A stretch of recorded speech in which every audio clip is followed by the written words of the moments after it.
tetapi murni sebagai pembelajaran bersama.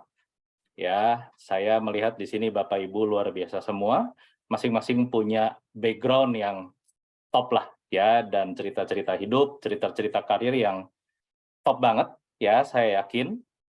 Jadi di sini saya tidak bermaksud menggurui Bapak Ibu sekalian, tapi saya berharap bahwa apa yang saya ceritakan ini, pengalaman pribadi ini, jika ada yang bisa diambil dan dimanfaatkan, ya alhamdulillah ya. Mungkin yang kurang cocok tidak perlu dijalankan semua ya Bapak Ibu, sehingga kita ke depannya di 2023 ini bisa menjalaninya ini dengan lebih percaya diri ya, karena tanpa bermaksud pesimis ya, tanpa bermaksud menakut-nakuti, tahun 2023 dan ke depannya ini tidak akan mudah bagi kita semua ya. Semuanya tidak akan mudah. Bahkan di level negara, di level pemerintahan pun tidak mudah ya. 2023 ini perang global masih berlanjut ya, konflik wilayah, perang ekonomi, terus 2024 nanti suhu politik memanas ya, entah dengan yang selanjutnya. Jadi seperti yang pernah saya ceritakan ya, bahwa karir saya itu sebenarnya ya saya bisa katakan tidak terlalu bisa dibanggakan seperti Bapak Ibu sekalian ya. Karir saya itu kutu loncat ya. Kalau kata bahasa Sundanya itu aclok-aclok. Terus apa ya? Ya saya seringkali tidak bisa menjual itu gitu kepada rekruter. Ya, CV saya tidak menarik gitu. Ya, dan tapi justru dari realitas inilah ya saya ingin berbagi bahwa ini bukan akhir dari dunia ya Bapak Ibu ya. Bukan akhir karir kita. Yang menentukan adalah kita sendiri. Dan yang saya bagikan ini semuanya sudah saya praktekkan ya Bapak Ibu sekalian. Saya di sini tidak mengutip dari buku manapun, ini adalah murni pengalaman saya ya, sehingga dengan keyakinan penuh ya saya bisa katakan bahwa ini sudah teruji. Oke. Nah, silakan Pak Fautri, saya mohon untuk menayangkan slide-nya. Iya, baik.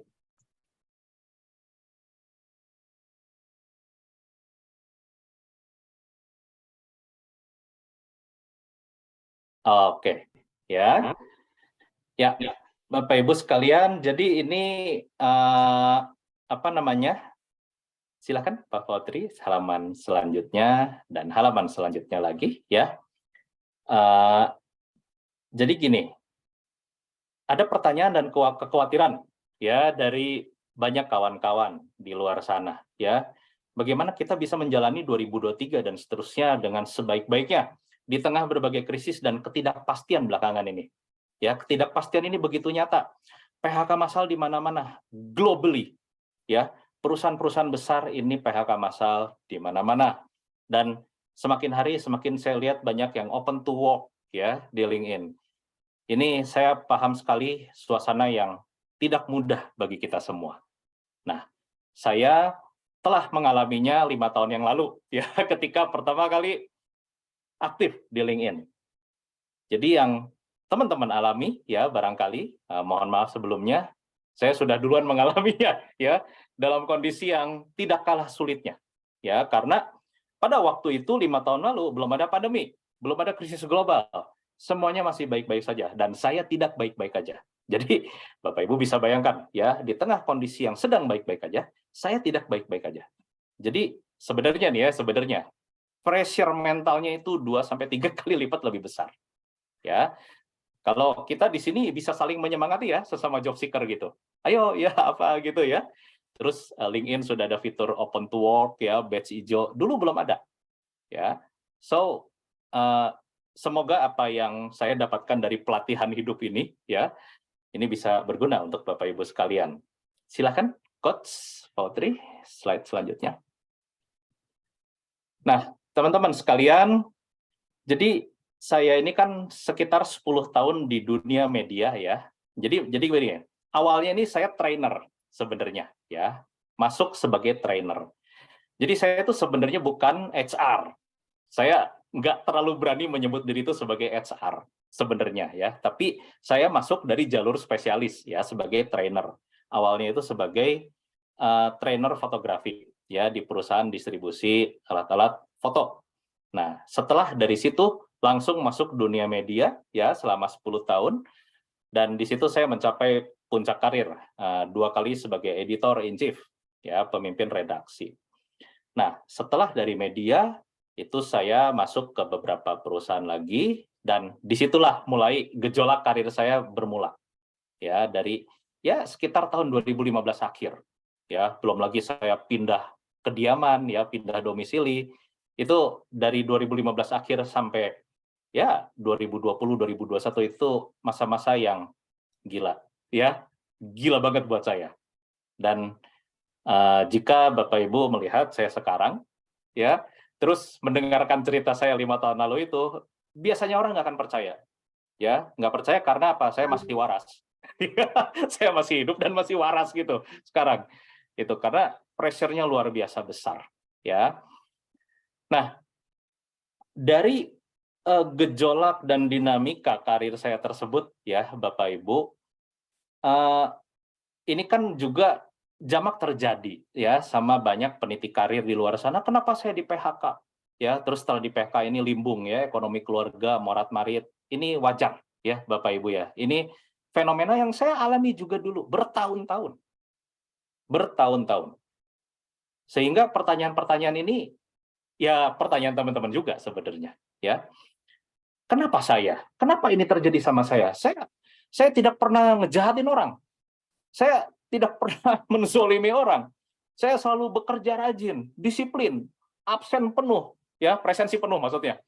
Selalu on time. Kok saya di PHK? Ya, teman-teman sekalian. Mengapa Tuhan menurunkan ini sama saya gini? Ya, ini pertanyaan yang wajar sekali, Bapak Ibu.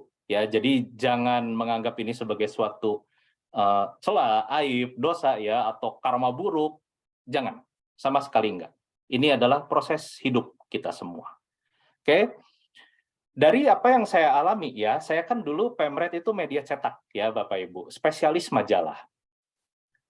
Jadi waktu saya keluar dari dunia media setelah 10 tahun ya, dan terus mengalami ketidakstabilan karir, itu saya sempat menyalahkan diri sendiri, gitu ya. Tapi pada akhirnya di dalam perjalanannya saya menemukan bahwa oh iya, memang industri media cetaknya itu sendiri sudah roboh sebenarnya ya, sudah bergelimpangan. Bapak Ibu lihat sendiri, 99% majalah tutup ya, 99% koran sudah nggak beroperasi lagi gitu. Jadi ketika saya melihat kembali ke belakang, jadi sebenarnya industrinya itu memang sudah berubah ya. Kebetulan media cetak ini yang paling pertama kena, ya nggak? Nah, terus setelah COVID, ini berbagai industri terkena disrupsi. Oke, di sini hadir Pak Glenn Patirajawane ya, GM Perhotelan. Pak Glenn ini udah kenyang banget nih sama disrupsi di dunia perhotelan ya setelah COVID. Jadi sebenarnya gini Bapak Ibu sekalian, setelah saya refleksikan gitu ya, kenapa ini terjadi sama saya gini bla bla bla gitu ya,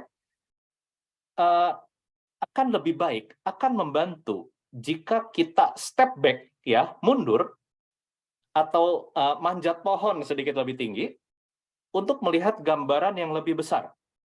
Take a look to the bigger picture. Ya, lihatlah gambaran lebih besarnya. Nebeng naik helikopter sebentar. Sehingga kita terangkat untuk melihat pemandangan yang bersifat makro. Ya, tidak lagi mikro. Kalau mikro, kita ini fokus hanya kepada bencana-bencana yang terjadi sama diri kita. Waduh, di PHK. Waduh, susah cari kerja. Waduh, ya ditolak di mana-mana. Ya, oh ya, Mas Glenn. Ya, salam. Gitu, teman-teman ya. Jadi terkadang depresi timbul ketika kita terus-menerus berfokus pada hal-hal mikro dan detail. Padahal detail itu bukan keseluruhan cerita karena tidak mengandung konteks yang lebih luas.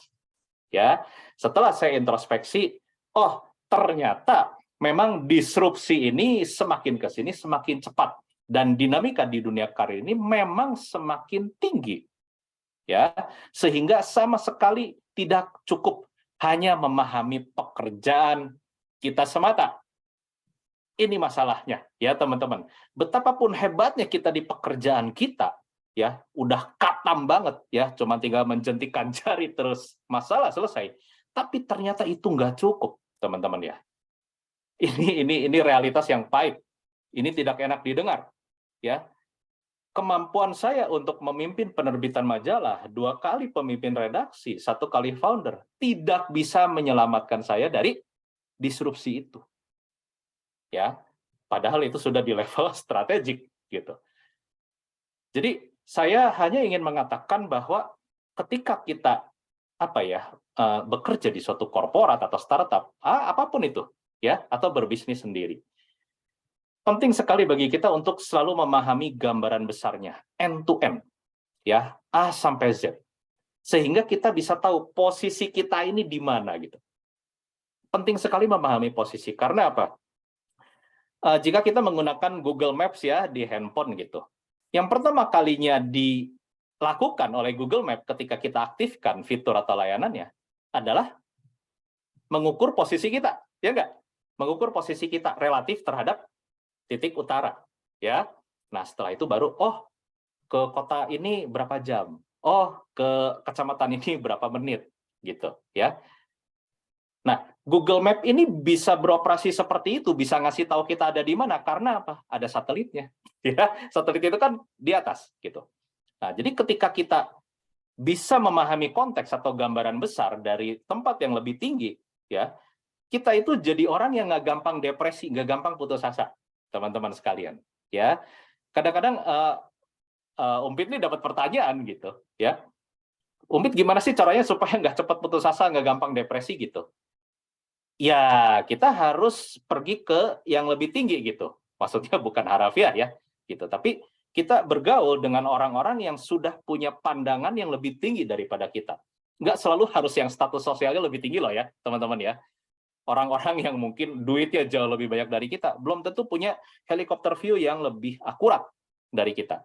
Nah, itulah fungsi pergaulan, ya, supaya kita tidak ngumpulnya lagi itu sama mereka-mereka yang sehari-harinya mungkin nonton sinetron ya, atau cuman sepanjang hari nontonin TikTok gitu ya. Mereka nggak bisa memberikan kita helikopter view atas apa yang terjadi belakangan ini. Ya, sehingga ketika kita bisa memahami industri seperti ini ya, melebihi job desk kita, melebihi pekerjaan kita jadi tahu, oh ya emang industrinya begini gitu ya. Nah, tinggal selanjutnya adalah gimana caranya kita untuk berenang di tengah dinamika ini. Oke? Ya. Wah, ini nih Mas Adi Pratomo ya, Mas Adi nih. Oke, salam ya. Nanti kita makan bakmi lagi. Oke, teman-teman, saya lanjutkan. Ya. Refleksi yang kedua, ya, ini yang cukup fundamental bagi saya, yang pada akhirnya mengubah paradigma saya dan pada akhirnya membuat saya ingin lebih dalam mempelajari dunia human resource, dunia pengelolaan SDM, bukan cuma training aja, tapi lebih jauh end to end dari mulai hubungan industrial ya sampai organizational development. Karena begini, karena dulu saya mengalami ya stabilitas hubungan kerja ya dan atribut formalitas korporasi itu buat pengalaman saya ya Bapak Ibu ya. Saya di sini tidak bermaksud menyudutkan atau merendahkan siapapun, tapi bagi saya itu hanya ilusi gitu. Karena ya itu tadi saya sudah ceritakan ya Bapak Ibu ya. Pencapaian-pencapaian masa lalu saya, bahkan kompetensi saya itu tidak bisa menjamin keselamatan saya untuk berlayar di disrupsi industri yang luar biasa cepat berjalan ini, Bapak Ibu sekalian. Ya, jika teman-teman sekalian, Bapak Ibu sekalian ada yang bisa menikmati stabilitas karir yang luar biasa, ya, alhamdulillah, ya, puji Tuhan. Itu privilege Bapak Ibu ya, kita syukuri sama-sama. Seperti kakak ipar saya, ya, itu kerja di satu perusahaan itu udah lebih dari 25 tahun, ya udah di perusahaan itu gitu. Itu privilege yang tidak saya miliki gitu. Jadi mohon dipahami bahwa apa yang saya katakan ini tentunya pengalaman pribadi ya Bapak Ibu sekalian. Jadi yang saya alami adalah oh iya, status saya PKWTT ya, karyawan tetap, ternyata tidak menjamin apapun gitu. Ya. Dari situlah kemudian saya memahami bahwa saya harus mengembangkan diri saya dan kompetensi saya sedemikian rupa sehingga status hubungan kerja seperti apapun tidak mengubah jati diri dan delivery saya, gitu. Karena saya melihat cukup banyak teman-teman ya, terutama para peniti karir yang tingkat awal, entry level, fresh grade, yang berpikir bahwa oh ya yang penting ini harus dapat karyawan tetap dulu. Begitu dikasih status kontrak PKWT gitu ya, wah dianggapnya lebih rendah gitu. Padahal enggak gitu ya teman-teman sekalian. Ini salah paham yang sangat fundamental gitu. Saya waktu itu sempat membantu seorang pimpinan perusahaan ya, perusahaan IT untuk merekrut programmer, software engineer gitu. Dari situ saya baru tahu, Bapak Ibu sekalian, saya baru tahu bahwa di dunia IT status PKWTT itu sangat tidak menarik. Ditawarin status karyawan tetap PKWTT nggak mempan, malah mereka maunya PKWT kontrak gitu ya. Terus saya tanyakan ke beberapa software programmer, karena apa? Ya kita punya kompetensi yang bisa dijual kemana-mana, ngapain menetap di satu perusahaan? Kita ngamen kemana-mana ini dapat lebih banyak duit. Nah, saya baru ngerti, oh iya gitu ya. Gitu. Jadi ternyata tidak semua orang ini mencari stabilitas.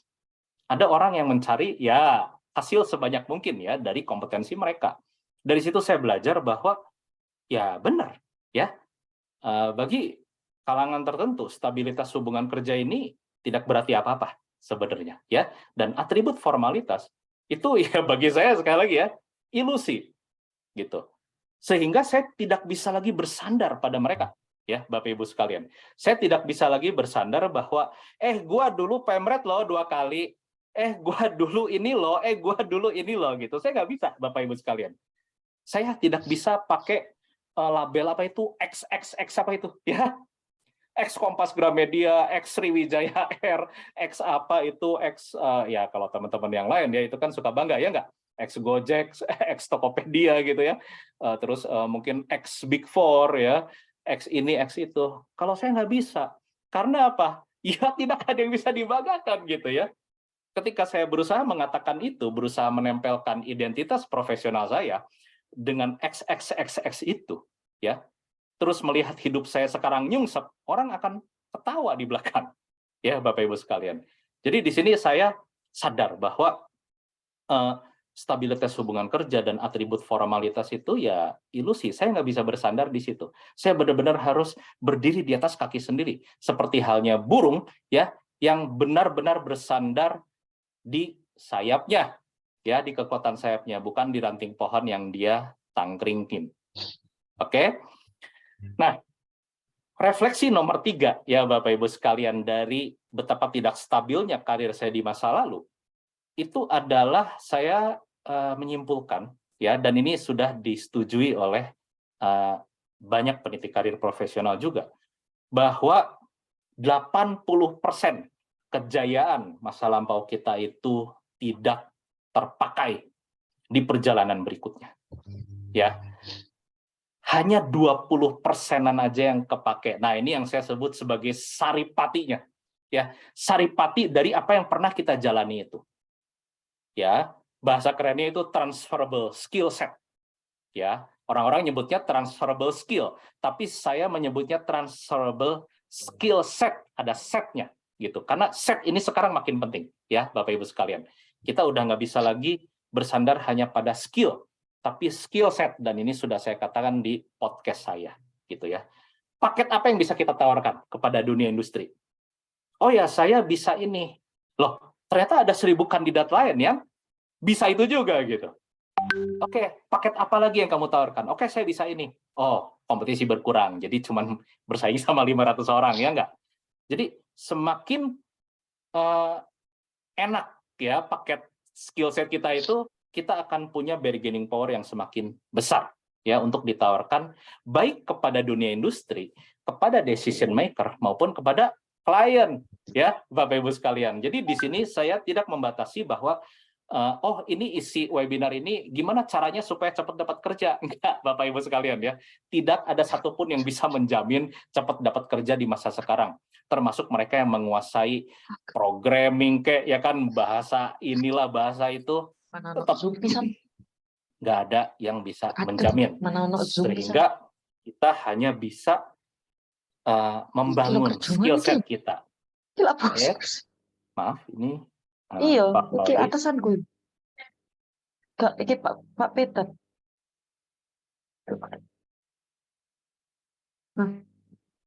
Mute all aja Pak, ya. Nanti hidupin lagi yang saya. Oke, ya, saya teruskan. Oke, Bapak Ibu sekalian ya. Jadi ini yang saya dapati bahwa ternyata ya pangkat tinggi di masa lalu ya kan, bahkan hubungan baik dengan orang-orang di masa lalu itu nggak bisa selalu menyelamatkan ya kita di masa depan. Jadi betul kita perlu networking, betul kita perlu menjaga hubungan baik ya dengan siapapun. Saya setuju. Tapi beranggapan bahwa itu menjamin ya perjalanan kita ke depan ya, ini biasanya jadi salah paham ya, jadi misleading, kita jadi frustrasi. Ini salah satu sumber frustrasi ya Bapak Ibu sekalian. Karena dalam masa-masa sulit saya ya, saya mendapati bahwa orang-orang yang dulu saya harapkan pun kan tidak bisa menolong gitu. Ya. Justru orang-orang yang baru saya kenal ini yang bisa menolong. Nah, ini seninya bernetworking. Nanti yang akan saya ceritakan di bagian berikutnya. Ya, jadi Bapak Ibu sekalian, ini adalah 3 refleksi saya dari dinamika karir saya yang penuh gejolak, loncat-loncat sana sini. Ya, ini adalah 3 kesimpulannya. 1, disrupsi industri, terus kedua, pemahaman yang keliru, ya, paradigma yang keliru atas stabilitas hubungan kerja dan atribut formalitas, dan ketiga, ya, dulunya saya juga punya pemahaman yang keliru bahwa, oh ya, ini semua kejayaan masa lampau saya ini bisa saya bawa ke masa depan. Ternyata enggak. Hanya 20%-nya yang benar-benar kepake. Begitu kita berusaha mati-matian membawa 80%-nya itu, ya, berusaha membawa 100% kejayaan masa lampau itu, perjalanan kita menjadi sangat berat dan tidak agile, tidak lincah, ya, mengikuti tantangan zaman. Ya, silakan Pak Fautri. Slide berikutnya. Oke, teman-teman sekalian, ini merupakan refleksi pribadi saya juga, ya, Bapak Ibu sekalian, sehingga tidak saya maksudkan untuk menghakimi ya atau mengoreksi siapapun, enggak gitu ya. Kebetulan jalan hidup saya mengalami seperti ini. Nah, dengan menghadapi dinamika karir saya di masa lalu itu, ya Bapak Ibu sekalian, apa adaptasi yang saya lakukan, apa pertahanan yang saya bangun, ya. Nah, udah pasti nomor 1 itu adalah soal keuangan, ya Bapak Ibu sekalian. Dengan karir yang tidak mulus itu, otomatis saya tidak bisa mengambil hutang jangka panjang bernilai besar. Misalnya apa? KPR, ya, beli mobil pakai kredit gitu ya. Itu nggak bisa, itu bank udah pasti nolak, ya. Apalagi saya pernah mengalami kegagalan bisnis, ya, sehingga saya punya hutang dalam jumlah besar, ya. Jadi slick saya, BI checking saya itu jelek. Ya, udah pasti bank itu nggak ngasih. Tapi ternyata itu menjadi berkat buat saya, ya Bapak Ibu. Itu menjadi berkat bagi saya, karena disitulah paradigma saya berubah total atas kepemilikan apapun, ya. Karena begini, Bapak Ibu sekalian, saya melayani cukup banyak tanya jawab, konsultasi karir gitu ya, dari para peniti karir di LinkedIn dari berbagai usia. Saya bisa katakan ya, walaupun tidak secara eksak ini angkanya, tapi saya berani katakan 80% ya dari keluhan-keluhan itu sebenarnya ya diakibatkan oleh beban keuangan yang besar. Karena ya ini, hutang jangka panjang bernilai besar ini. Gitu. Karena mungkin dulu mereka mulus ya di korporat gitu, terus ngambil KPR, ngambil kredit mobil, terus ada dinamika ini nih baru-baru ini ya, wah udah deh, ya setengah mati bayarnya gitu. Jadi saya udah mengalami dinamika ini dari dulu sehingga tidak bisa mengambil kredit bank ya, saya cuma bisa menabung, memperbesar penghasilan dan membeli seadanya ya. Ngontrak rumah saya itu tuh di Bogor itu 15 tahun, ngontrak terus ya. Jadi saya menikah itu nggak langsung bisa KPR rumah gitu ya. seperti teman-teman lain yang mungkin lebih beruntung gitu. Bahkan saya pernah beberapa tahun itu tinggal di rumah mertua indah dulu gitu. Nah, dari 15 tahun ngontrak ini, saya justru bersyukur karena apa? Pada akhirnya saya bisa cukup gesit pindah hidup, pindah domisili ke kota yang biaya hidupnya jauh lebih murah. Hanya sepertiga kota besar, sepertiga sampai seperempat kota besar. Dan realitas inilah yang banyak menolong saya di saat-saat susah, ya Bapak Ibu sekalian. Kalau saya masih tinggal di Jawa Barat, masih tinggal di Jakarta, saya mungkin udah nggak ada di sini, Bapak Ibu ya, saya mungkin udah gantung diri gitu. Karena nggak bisa, ya, dengan biaya hidupnya aja nggak bisa, apalagi dengan utang jangka panjang, ya. Jadi dari sini saya terlatih untuk memaksimalkan barang bekas, ya, pinjam sana sini, ya, rental, dan alhamdulillah saya mengalami hidup di saat ini di mana sharing ekonomi populer, ya, sharing ekonomi itu ya itu Gojek, Gokar, Grab, ya, GrabCar, gitu. Jadi saya merasa bahwa, oh iya, nggak perlu punya mobil ya sebenarnya gitu kemana-mana. Sama sekali nggak perlu punya mobil, Bapak Ibu. Buat saya ya, gitu. Ya, jadi masalah-masalah seperti ini tuh menyederhanakan hidup saya, menyederhanakan perjuangan saya di tengah gejolak itu. Saya nggak bisa ngebayangin kalau saya masih punya KPR, ya, terus mengalami gejolak karir seperti ini. Udah pasti nih saya ya masuk rumah sakit jiwa gitu. Pasti itu Bapak Ibu ya, karena itu berat sekali. Nah, jadi dengan memanfaatkan teknologi, dengan memanfaatkan sharing ekonomi ya sebagai leverage, saya bisa mengatasi berbagai kekurangan yang diakibatkan oleh tidak mampunya saya untuk berhutang jangka panjang itu. Ya, Bapak Ibu sekalian. Ini di sini saya tidak bermaksud untuk mengecilkan perjuangan teman-teman yang sandwich generation ya, atau mungkin orang tua tunggal, sama sekali enggak ya. Tapi justru di saat-saat seperti inilah saya mengajak teman-teman sekalian untuk berpikir ulang ya ketika harus mengambil keputusan keuangan yang besar dan jangka panjang ya. Apa yang bisa dipinjam, pinjam, apa yang bisa disewa, sewa, nggak masalah ya. Gengsi, aduh ya, gengsi nggak ngasih makan kita gitu. Saya udah lama sekali membuang gengsi itu. Udah lama sekali. Ya. Oke, nomor 2, pertahanan apa yang saya bangun?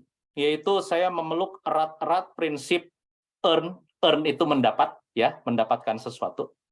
Atau dan atau learn, belajar. Ketika saya melakukan apapun itu, baik sebagai karyawan, baik sebagai freelance, ya, baik sebagai advisor, itu saya earn dan atau learn. Kalau saya nggak dapat dua-duanya, saya langsung meninggalkan arena tanpa malu-malu. Kan suka ada tuh ya motivator gitu, don't quit. Wah ya, motivator. Quit itu hanya untuk pecundang. Kok saya nggak setuju ya? Gitu. Quit bagi para pecundang itu adalah quit yang asal quit gitu, ya. Tapi kalau kita sudah membangun mapping yang sangat cermat bahwa sudah saatnya kita keluar, sudah saatnya kita nggak perlu lagi melanjutkan pertempuran ini. Justru kita menang, gitu ya. Justru kita winner, gitu. Kalau kita nggak earn atau nggak learn sama sekali, terus keluar, ya kita justru untung, kita justru menang. Nah, orang-orang ini kan kebanyakan ini terbentur dengan narasi-narasi motivator di luar sana, ya Bapak Ibu ya, yang jangan quit, ya kamu pecundang gitu kalau quit gitu. Ya, masalahnya di dalam apa yang mereka lakukan ternyata tidak earn atau tidak learn juga gitu. Tapi terpaksa terus-menerus berada di situ sampai akhirnya depresi lah, kena mental health lah, ya, kesehatan kena lah gitu. Hanya karena kata-kata motivator Bapak Ibu, ya. Karena itu kalau Bapak Ibu mengikuti kegiatan-kegiatan saya di LinkedIn ya, saya kadang-kadang itu agak julid gitu ya, agak sinis gitu dengan profesi motivator gitu. Karena mereka tidak memecahkan masalah. Mereka cuma ngasih apa ya, obat bius ya, gitu. Morfin gitu. Kalau prajurit ketembak gitu ya, dar gitu ya, terus dikasih morfin, aduh ya udah nggak sakit lagi nih. Tapi nanti sakit lagi, gitu. Jadi teman-teman sekalian, saya menghimbau ya, bukan untuk membenci motivator enggak gitu, tapi kita saring ya, apa yang kita dengarkan, apa yang kita baca, tolong dilihat juga orangnya, dilihat narasinya. Ini membantu kita keluar dari masalah enggak? Gitu. Kalau hanya sekedar motivasi, motivasi, motivasi, semangat, semangat, semangat, ya tidak memecahkan masalah, ya Bapak Ibu ya. Yang memecahkan masalah adalah knowledge, wisdom, dan kompetensi. Itu dulu, ya. Itu yang harus kita kuasai dulu, dan terkadang untuk mempelajarinya, untuk mengakuisisi semua itu, prosesnya tidak enak sama sekali ya Bapak Ibu ya. Jauh lebih enak, jauh lebih menyenangkan mendengarkan kata-kata motivator. Oke, ya, karena menghibur. Oh iya bener ya, oh iya ya ya, oh iya. Terus setelah selesai sesinya gitu, terus gue harus ngapain ya gitu. Terus kembali ke kebiasaan lama. Ya udah, hidup nggak kemana-mana. Ya, oke. Terus apa pertahanan dan adaptasi yang saya bangun? Yang ketiga, yaitu, nah ini nih, ya ini prinsip yang agak-agak mungkin nggak enak didengar buat semua orang, ya. Tapi saya memahami ini sebagai perwujudan dari setulus merpati dan secerdik ular, ya Bapak Ibu sekalian. Ular itu konotasinya kan jahat ya, gitu. Padahal sebenarnya enggak, gitu. Kita harus menjalani masa-masa yang tidak mudah ini dengan kecerdikan, ya, jangan naif, oke? Kita ramah dan bersahabat dengan semua orang, tentu, ya.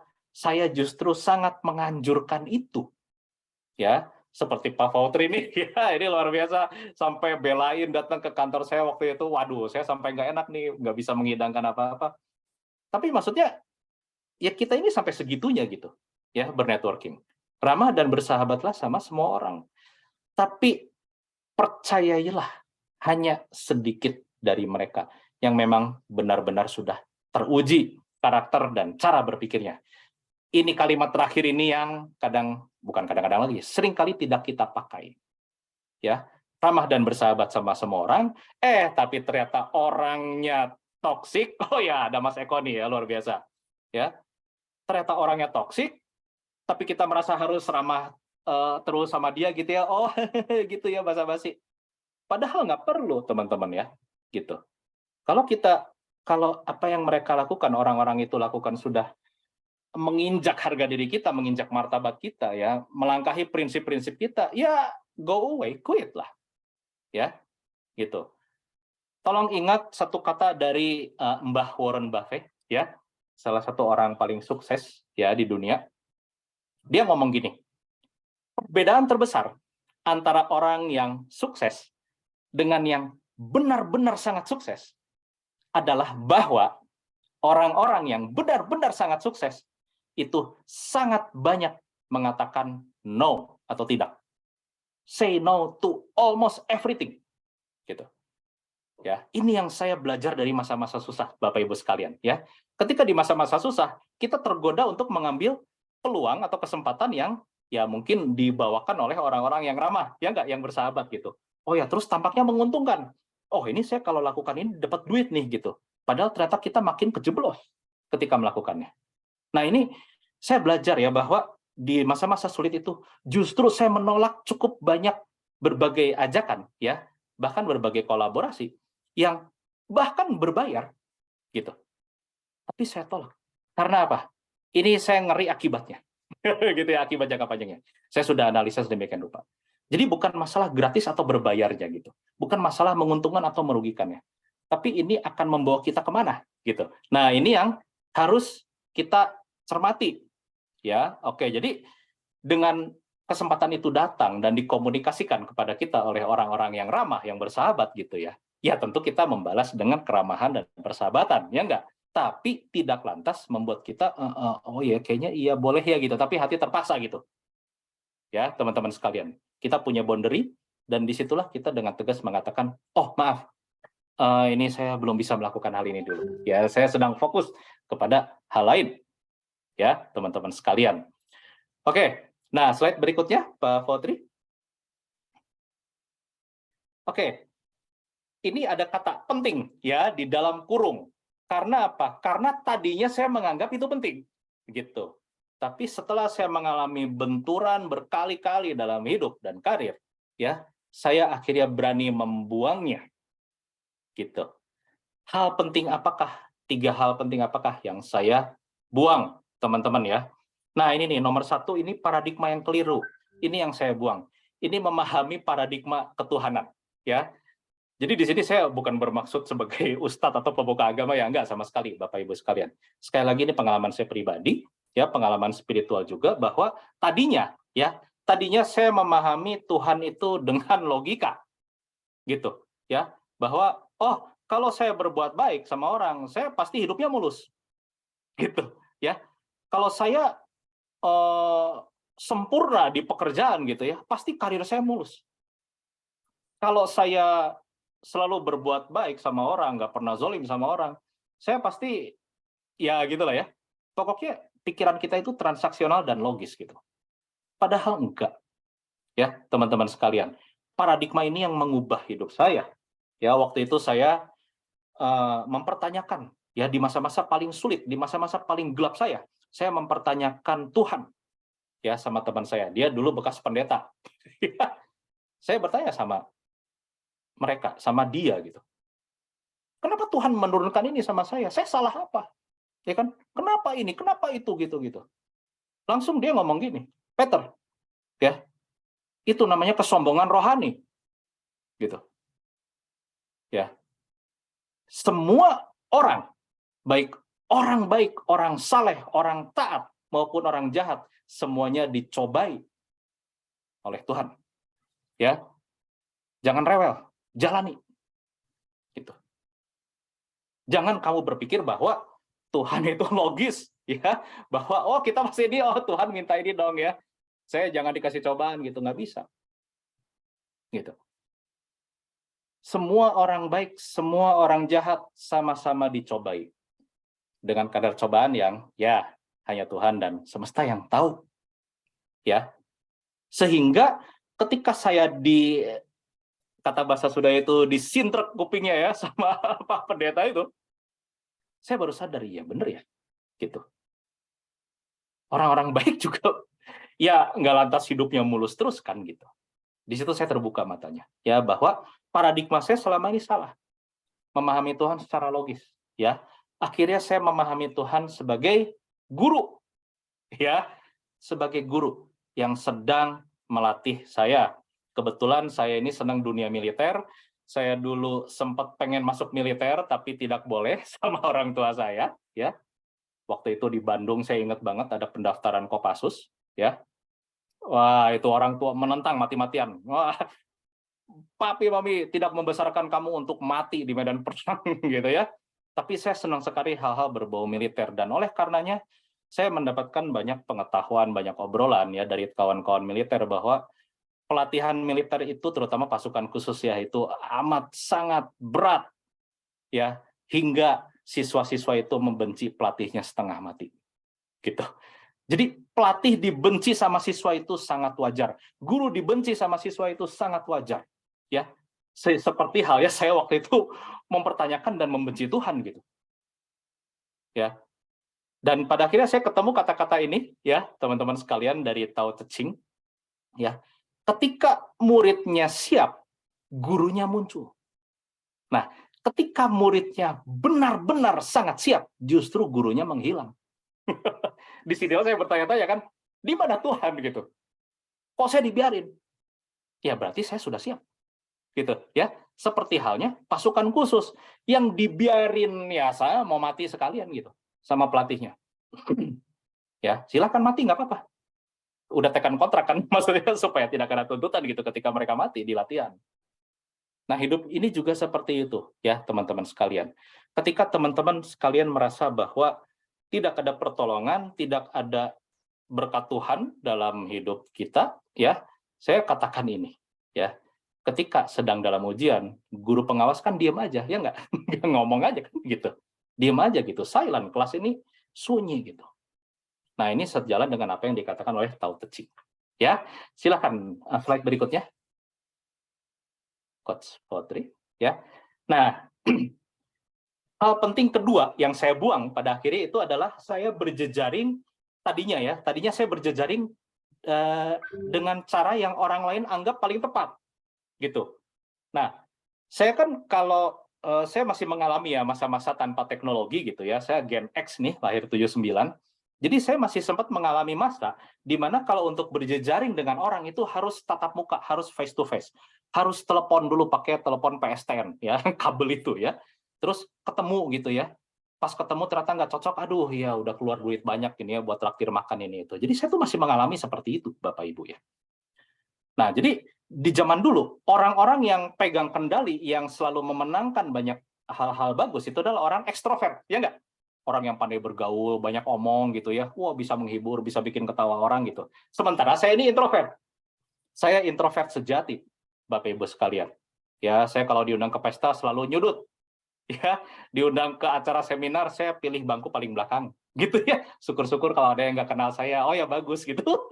Jadi gak usah basa-basi gitu. Ya saya tuh segitunya gitu. Saya malas berbasa-basi sebenarnya ya. Nah tapi ternyata di era teknologi ini saya bisa berjejaring dengan cara yang lain yang lebih sesuai dengan kepribadian saya yang introvert sejati ini, Bapak Ibu. Ya. Makanya saya tidak pernah percaya, I never buy alasan, oh saya introvert nggak bisa gaul. Ya, buat saya itu masalah nggak mau aja sih gitu. Karena percayalah, saya introvert Bapak Ibu ya. Begitu banyak orang dalam hidup saya yang mengatai saya itu antisosial bahkan gitu. Jadi saya bisa beramah tamah sama Bapak Ibu sekalian ya di LinkedIn gini atau apa. Itu pengembangan karakter berapa tahun itu perubahannya ya. Dulu saya tidak ramah sama sekali. Sama tetangga aja nggak nyapa gitu. Ya, saya nggak peduli sama orang gitu. Nah, jadi karena saya berkeyakinan dulu tuh, aduh ya kan gua buat sukses ini masa sih ini harus banyak omong terus gitu ya sama orang, ya harus basa-basi, terus harus mengingkari jati diri kita, mengingkari prinsip kita gitu. Masa sih harus kayak gitu? Nah, ternyata enggak kan? Di era teknologi ini, alhamdulillah, puji Tuhan ya, kita bisa attract menarik, bukan attack. Kalau di zaman dulu belum ada teknologi, kita harus attack, ya harus nyapa dulu sama orang. Saya dulu menguasai teknik-teknik cold calling itu ya, cold calling sama orang asing itu saya belajar, gitu ya. Saya ikut MLM berapa tahun tuh, ya. Membuat prospek say yes gitu. Jadi saya belajar ilmu sales juga, ya. Mentor karir saya ini para sales manager semua. Kemampuan training saya dibentuk oleh sales bahkan. Tapi saya merasa bahwa itu bukan saya gitu. Saya adalah attract gitu. Saya berusaha attract orang. Dan setelah orang-orang yang attracted ini berkumpul gitu ya, baru kita berkawan lebih jauh gitu ya. Itu buat saya lebih nyaman ya, Bapak Ibu sekalian. Pahami konteksnya, jangan paksakan konten terus-menerus ya. Konteks saya adalah apa? Konteks saya adalah introvert, tapi bukan berarti saya berdiam diri, ya enggak? Gitu. Jadi, oh ya, saya tetap harus bergaul tapi dengan cara saya gitu. Bukan dengan sebanyak-banyaknya mengumpulkan grup WhatsApp gitu ya, sampai handphonenya hang gitu ya, terus kebakar gitu, enggak gitu. Jadi dengan kesadaran ini, saya tuh justru banyak sekali keluar dari grup WhatsApp, termasuk komunitas HR, komunitas ini, komunitas itu, saya keluar semua, left. Dan hidup saya jauh lebih simpel, bebas drama. Ya Bapak Ibu, saya bisa fokus kepada hal yang benar-benar penting, yaitu orang-orang di circle saya yang benar-benar bisa sukses bareng. Ya, hasilnya dari mana itu didapat? Dari attract ya teman-teman ya, bukan attack. Bukan saya nelpon orang terlebih dahulu supaya mereka lebih dekat dengan saya, enggak sama sekali. Ya, silakan Coach Fotri, slide berikutnya. Oke, ini adalah hal penting yang tadinya saya nggak penting, terus saya buang itu, berusaha menawarkan pengalaman mentereng, pengalaman karir ya maksudnya. Selain karena tidak mentereng sama sekali, ya Bapak Ibu sekalian, sudah terbukti saya tidak pernah dilirik oleh headhunter, ya, karena headhunter ini kan hanya melirik CV yang wah gitu ya, yang berapa tahun stay di perusahaan, terus pangkatnya sampai tinggi. Saya sama sekali enggak, ya. Saya selalu menyebut diri itu street fighter, ya, kutu loncat, iya saya kutu loncat, iya saya street fighter, ya, bodo amat, ya lu mau ngatain gua apa gitu. Nah, sehingga saya tidak bisa menawarkan itu. Ya Bapak Ibu, saya tidak bisa menawarkan CV saya.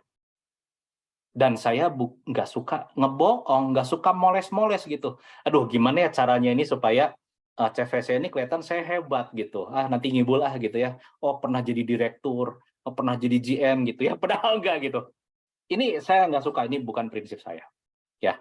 Nah, oleh karenanya ya, saya berfokus bukan untuk menawarkan pengalaman mentereng atau CV yang mengkilap, tapi pada impact ya, impact untuk bisnis, impact untuk siapapun sebenarnya. Ya Bapak Ibu, bukan cuma recruiter, bukan cuma decision maker, bisa juga klien, bisa juga konsumen. Ya, ada 5 pokok dampak ini yang dicari banyak orang, termasuk organisasi, termasuk corporate, termasuk klien. Ya, dampak yang kita tawarkan dalam diri kita itu apakah menambah pemasukan perusahaan, apakah menghemat pengeluaran perusahaan, apakah menyederhanakan proses bisnis, apakah mengurangi tingkat risiko, atau meningkatkan nilai brand perusahaan atau produk di mata publik.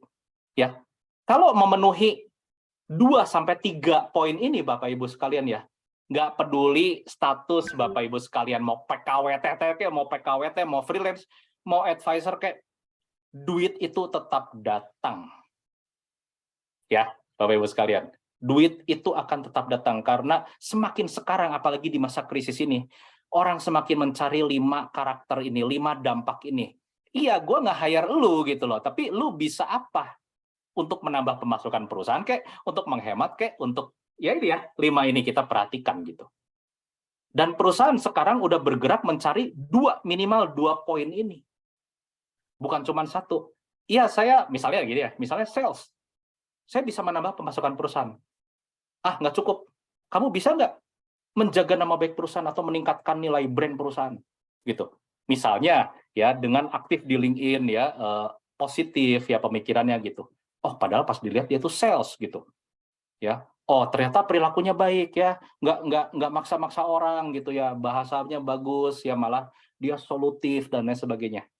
Wah, masuk deh 2 poin ya, menambah pemasukan perusahaan dan meningkatkan nilai brand. Wah, ini langsung direkrut. Ya, teman-teman sekalian. Sekali lagi, kita berparadigma, sekarang ini berparadigma, berpikir skill set. Ya, bukan lagi skill.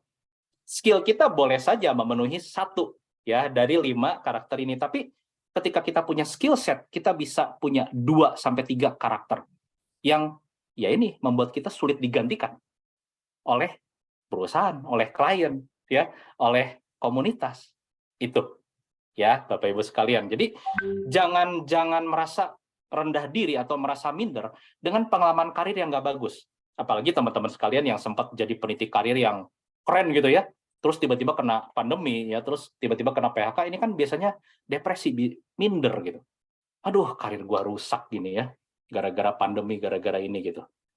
Ya, diubah angle-nya teman-teman sekalian. Dampak apa dari 5 hal ini ya, minimal 2-3 yang bisa ditawarkan pada siapapun ya, maka penghasilan pasti datang. Statusnya apapun, nggak harus karyawan tetap. Oke, silakan Coach Fotri. Oke, setelah saya membuang hal-hal yang tadinya saya anggap penting, ya teman-teman sekalian, ada 3 hal yang ternyata esensial yang saya bangun. Tadinya ini nggak saya bangun. Oh ya udah, setelah saya ada kesadaran pencerahan begitu, baru saya membangunnya. Ya 3 hal ini. Nah, tadi saya sudah singgung ya bahwa karir masa lalu saya itu sebenarnya nggak menarik buat kalangan rekruter dan headhunter. Apalagi saya udah tua nih ya, udah beruban gitu. Nah, itu saya sebut sebagai aspek what, apa. What-nya saya tuh nggak menarik. Ya, Bapak Ibu sekalian. What-nya saya tidak menarik bagi rekruter dan headhunter. Lantas saya harus ngapain? Nah, ini kan. Nah, padahal dari 5W1H, what ini kan cuma salah satu. Masih ada how dan why. Nah, disinilah kita bermain, Bapak Ibu. Ya, kalau what kita tidak menarik, berarti kita harus bermain di how dan why. Yang mana justru ini dampaknya lebih besar loh, Bapak Ibu ya. Ini masalahnya. Ya, kuncinya apa? Teks di bawah itu ya. Benar-benar kenalilah diri kita sendiri. Karena itu sangat tidak relevan jika kita mengaitkan jati diri kita dengan atribut formalitas ya, dengan jabatan, dengan X nama perusahaan gitu. itu kita akan tenggelam di dalamnya gitu. Ketika perusahaannya gulung tikar, ya kita juga jadi gulung tikar gitu. Personal brand kita rusak. Ya, teman-teman sekalian. Begitu kita sudah ngerti why dan how-nya, kita sudah tidak lagi mengandalkan what. Ya, seperti halnya saya yang sudah tidak lagi mengandalkan pencapaian masa lalu saya. Gitu. Ya. Why dan how-nya saya tonjolkan. Karena why dan how-nya ini bisa proven, ya, proven secara ekonomis, secara bisnis, proven secara publik. Nah, ini yang membuat saya akhirnya diterima nih di Orbit Future Academy sekarang, Bapak Ibu ya. Saya di situ nulis CV dengan sangat jujur. Bahkan di cover letternya itu saya tulis 7 kekurangan saya. Kekurangan saya 1, ya, udah tua, udah umur 43 waktu itu. 2, bahasa Inggris saya nggak bagus. 3, saya sudah punya klien. Ya. 4, 5, 6, 7. Wah, pokoknya itu saya sebutin semua. Jadi saya ngomong sama teman saya waktu itu ya, yang menarik saya masuk ke sini gitu. Mas Dani, tolong ngomong sama user. Ya, saya tidak mau ada bahasan tentang 7 kekurangan saya ini karena saya sudah menuliskannya di CV. Ya, jadi kalau ada bahasan tentang kekurangan saya leave Zoom. Saya gituin. Padahal saya waktu itu lagi butuh kerjaan banget, Bapak Ibu ya. Lagi bokek berat, banyak utang di mana-mana gitu. Tapi saya udah capek dengan drama-drama rekrutmen, ya nggak? Gitu. Pas dipoles CV-nya bagus-bagus, tapi ternyata ketahuan gitu ya, kita ngebohong, aduh capek lah. Ya udah, kita saatnya jujur. Nah, jujur yang menarik adalah jujur yang bisa menampilkan why dan how dengan elegan, tanpa harus mengangkat banyak what. Ya, sehingga sudut pandang orang lain itu tuh bergeser kepada why dan how-nya ini, Bapak Ibu ya. Sehingga orang-orang itu tidak lagi mempermasalahkan saya yang kutu loncat, yang udah tua, yang ya begitulah ya, begitu banyak kekurangan saya gitu. Mereka melihat why dan how-nya gitu. Ya, Pak Peter, apa buktinya ini? Publicly proven. Apa buktinya ini? Proven secara organisasi, secara bisnis. Saya bisa jabarkan gitu. Ketika saya bisa menjabarkan dengan sangat detail why dan how-nya, what menjadi tidak penting. Ya, Bapak Ibu sekalian. Jadi jangan mati kutu ya kalau banyak mengalami penolakan dalam hal apapun, dalam hal rekrutmen, dalam hal bisnis. Ya. Silakan slide berikutnya, coach. Oke. Oh, ini kok mundur ya? Nah, oke. Nah, ini teman-teman sekalian yang aktif di LinkedIn sudah tahu. Ya, mungkin saya sudah pernah bahas di dalam artikel yang panjang, ya, kenapa saya aktif di LinkedIn. Ya, gitu. Awalnya memang untuk mencari pekerjaan. Ya, saya waktu itu jobless tahun 2017 pertengahan. Tapi sebenarnya saya menemukan bahwa disinilah LinkedIn inilah paling cocok untuk para introvert. Ini dia ajangnya, gitu. Jadi, apalagi ini ditambah dengan pandemi ya, pas 2020. Wah, itu introvert itu justru makin berjaya, Bapak Ibu ya. Yang frustrasi itu para ekstrovert harus diam di rumah gitu ya, harus meeting online semua gitu. Mereka senangnya face to face. Lah justru introvert di masa-masa pandemi itu naik popularitasnya. Ya, karena apa? Mereka bisa memanfaatkan media sosial, apapun itu ya, gitu. Tapi dalam case saya adalah LinkedIn untuk attract gitu. Ya. Jadi saya nggak perlu attack ya, minta ketemu maksa orang gitu ya, iya kopdaran yuk gini-gini gitu ya, tapi ternyata orangnya kemudian nggak senang setelah ketemu saya gitu. Apa hubungan nggak rusak, Bapak Ibu? Ya, kan lebih baik kita lakukan dulu dari media sosial ya nggak? Gitu. Kalau obrolannya cocok, baru ketemu. Bisa dipastikan pas ketemu itu kemungkinan cocoknya lebih besar gitu. Ya, sehingga jadi gini Bapak Ibu ya, ini di dunia bisnis dan di dunia MLM terutama ya, ini MLM asuransi ini banyak pakai. Ya, ini tadi ada salah satu teman hadirin yang dari asuransi juga ya. Ada statistiknya kan, kita merospek ya, kita prospecting kepada 1.000 orang, terus yang join 100 orang ya. Kalau ini dulu saya di MLM, yang aktif 10 orang dan 1 orang yang sukses dan bisa membawa bisnis kita ke luar angkasa. Istilahnya begitu. Jadi statistik itu kan makin mengecil. Nah, yang kecil itu yang kemudian berdampak gitu. Nah, sekarang Bapak Ibu bayangin, di zaman sekarang, di era teknologi ini, ya, kita masa sih harus ketemu face to face sama 1.000 orang, ya? Betapa borosnya itu waktu dan uang gitu, Bapak Ibu ya. Nah, ketemu 1.000 orangnya ini lewat media sosial dengan cara apa? Attract.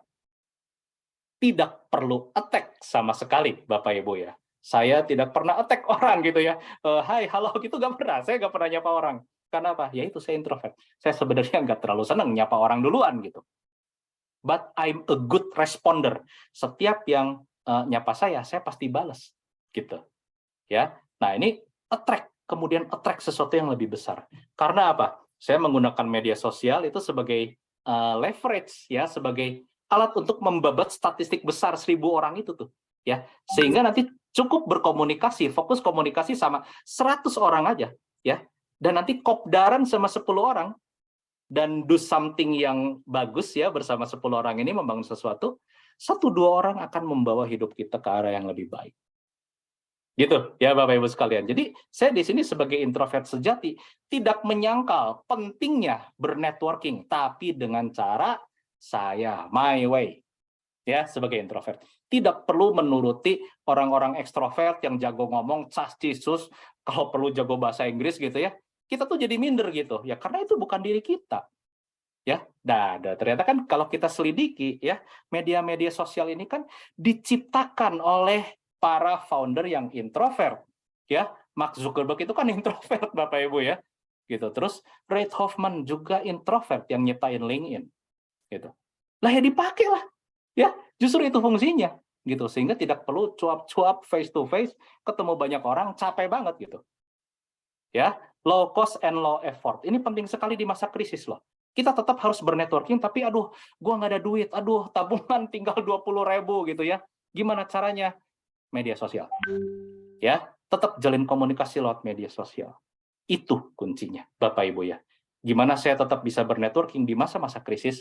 Ini udah pernah saya ceritakan di LinkedIn sebenarnya, ya. Tapi di sini saya tekankan lagi. Oke, slide berikutnya, Coach. Nah, hal esensial terakhir yang saya bangun ini adalah melayani dulu, ya, baru memetik hasilnya. Contohnya apa? Hal kecil, ya, membalas semua pesan dan komentar buat saya, ya siapa takut, ya. DM masuk, itu saya balas semua, ya. WhatsApp itu nggak ada yang saya balas, ya, Bapak Ibu sekalian. Ini supaya Bapak Ibu tahu bahwa saya di masa dikepung oleh belasan debt collector ya, dimaki-maki lewat WhatsApp, dimaki-maki lewat telepon, saya angkat semua. Saya balas semua WhatsApp. Gila kan? Nah, ini nih yang belum pernah saya ceritain Bapak Ibu, ya. Saking telatennya saya membalas debt collector itu, ya. Sampai akhirnya debt collector itu tuh melihat saya tuh kelihatan ini Pak Peter ini orang baik gitu ya, karena tidak kabur dari hutang gitu. Loh ya mau kabur kemana gitu ya nggak? Gitu. Kabur aja butuh duit ya nggak? Gitu. Saya nggak bisa kemana-mana. Saya bahkan sampai ngomong sama debt collector itu, silakan Bapak akses rekening saya, ya. Kan bank ini kan sudah terhubung kan sama BI kan, bisa mengakses rekening nasabah, sehingga bisa tahu ya transaksinya. Silakan diakses. Saya nggak ada duit kok, saya nggak ada pekerjaan, gitu. Silakan diakses. Sampai akhirnya Bapak Ibu ya, sampai akhirnya nih, sang debt collector itu, saya masih ingat namanya, itu mereferensikan saya, mengenalkan saya sama satu temannya, ya, untuk menolong saya. Dan temannya ini, kenapa dikenalkan kepada saya? Karena temannya ini yang dikenalkan kepada saya ini, pernah menolong dia. Gitu. Jadi pernah terjadi, ya hubungan ada utang budi lah sama dia gitu. Sampai segitu ya, nggak kenal sama sekali, nggak pernah ketemu muka. Ya, tapi dia percaya. Akhirnya masalah saya selesai oleh orang asing, Bapak Ibu ya, oleh orang asing yang tidak saya kenal sama sekali dan yang tadinya itu debt collector, gitu. Ini belum pernah saya ceritakan kepada siapa-siapa, Bapak Ibu sekalian. Jadi ketika saya tidak mau berkomunikasi sama seseorang, ya, itu berarti orang itu lebih parah dari debt collector, Bapak Ibu, ya, gitu. Saya ngeblok cukup banyak orang loh di LinkedIn ya, ngeblok cukup banyak orang di WhatsApp bahkan. Dan itu berarti ya lu nggak lebih baik daripada debt collector gitu. Debt collector aja saya layani. dan ternyata jadi baik, jadi kawan gitu yang menolong saya, gitu ya. So Bapak Ibu sekalian, akan selalu ada hasil dari sesuatu yang kita fokuskan, lakukan secara konsisten dalam jangka panjang.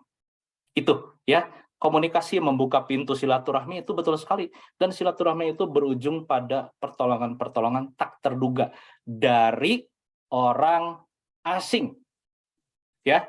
Jadi ketika kita menguasai networking skill dengan menggunakan media sosial, ya, kita sebenarnya itu punya kekuatan sangat besar untuk menjadikan orang asing itu sekutu kita yang menolong kita.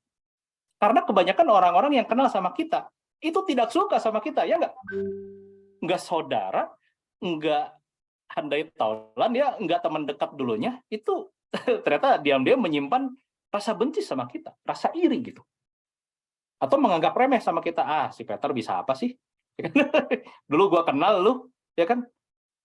Loser itu lu dulu gitu ya. Nah, kita kan emangnya mau terus-menerus berteman sama orang seperti itu, ya? Hanya karena label teman lama, ya. Ayo kita pelihara persahabatan ini lama-lama karena teman lama itu ibarat anggur, ya nggak? Gitu, semakin lama disimpan semakin enak. Oh, jangan salah. Orang asing, teman baru itu ibarat air mineral. Ya, kita harus minum itu tiap hari. Gitu. Nggak diminum, air mineral itu nggak diminum, kita mati. Nggak minum anggur emangnya mati? Enggak. Ya, jadi saya bisa berargumen seperti itu gitu. Jaringan LinkedIn saya itu, cuma 0,00000 sekian persen yang teman lama, selebihnya itu teman baru semua. Dan dari mereka lah berdatangan pertolongan hidup yang kemudian mengubah perjalanan hidup saya, Bapak Ibu sekalian. Ya, jadi dengan kemampuan saya untuk menciptakan kawan-kawan baru ya dari media sosial yang kemudian berlanjut menjadi hubungan yang lebih kualitatif, ini membuat saya tidak terlalu takut lagi quit atau mengakhiri hubungan yang tidak sehat, yang toksik, ya. Ini kan banyak nih dialami ya, terutama hubungan percintaan nih. Aduh, saya takut mau pergi dari dia gitu ya, takut nanti ini, takut itu. Takut apa sih? Ya kan? Takut nggak ada lagi yang lebih baik dari dia. Aduh, come on. Gitu ya, teman-teman sekalian. Karena inilah ya, karena seringkali hubungan yang nggak baik dengan orang-orang yang toksik, yang merugikan kita, ini yang menghambat potensi kita. Ya, ini yang menghambat potensi kita untuk meraih hal-hal yang lebih tinggi, lebih baik. Ya, maka dari itu saya kadang-kadang kalau dalam suatu karir coaching ya, session gitu ya, saya cukup banyak bertanya hal-hal pribadi. Ya, saya minta maaf dulu. Ya, ini ada konteksnya nih, saya bertanya pribadi. Ya, pasangan kamu gimana nih?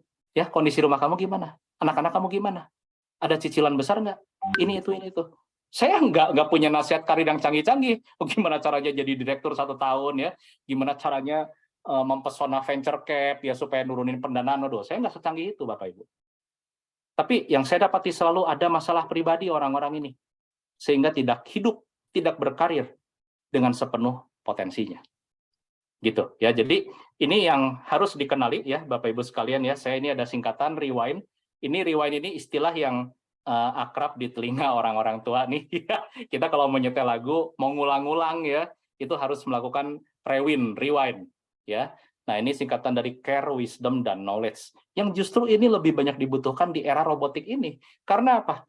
Skill teknis itu makin bisa dihandle dengan baik oleh robotik dan artificial intelligence. Ya, bayangin Bapak Ibu, ya, profesi copywriter itu terancam, ya, profesi SEO spesialis di digital marketing itu terancam dengan hadirnya Chat GPT itu ya, Chat GPT, AI.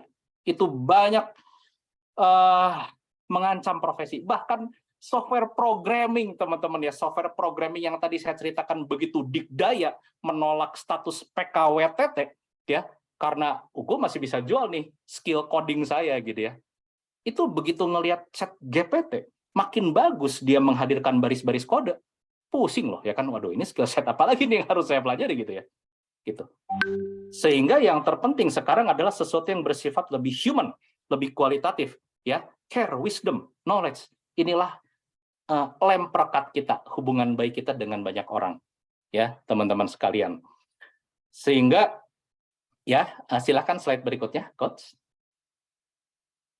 Ya.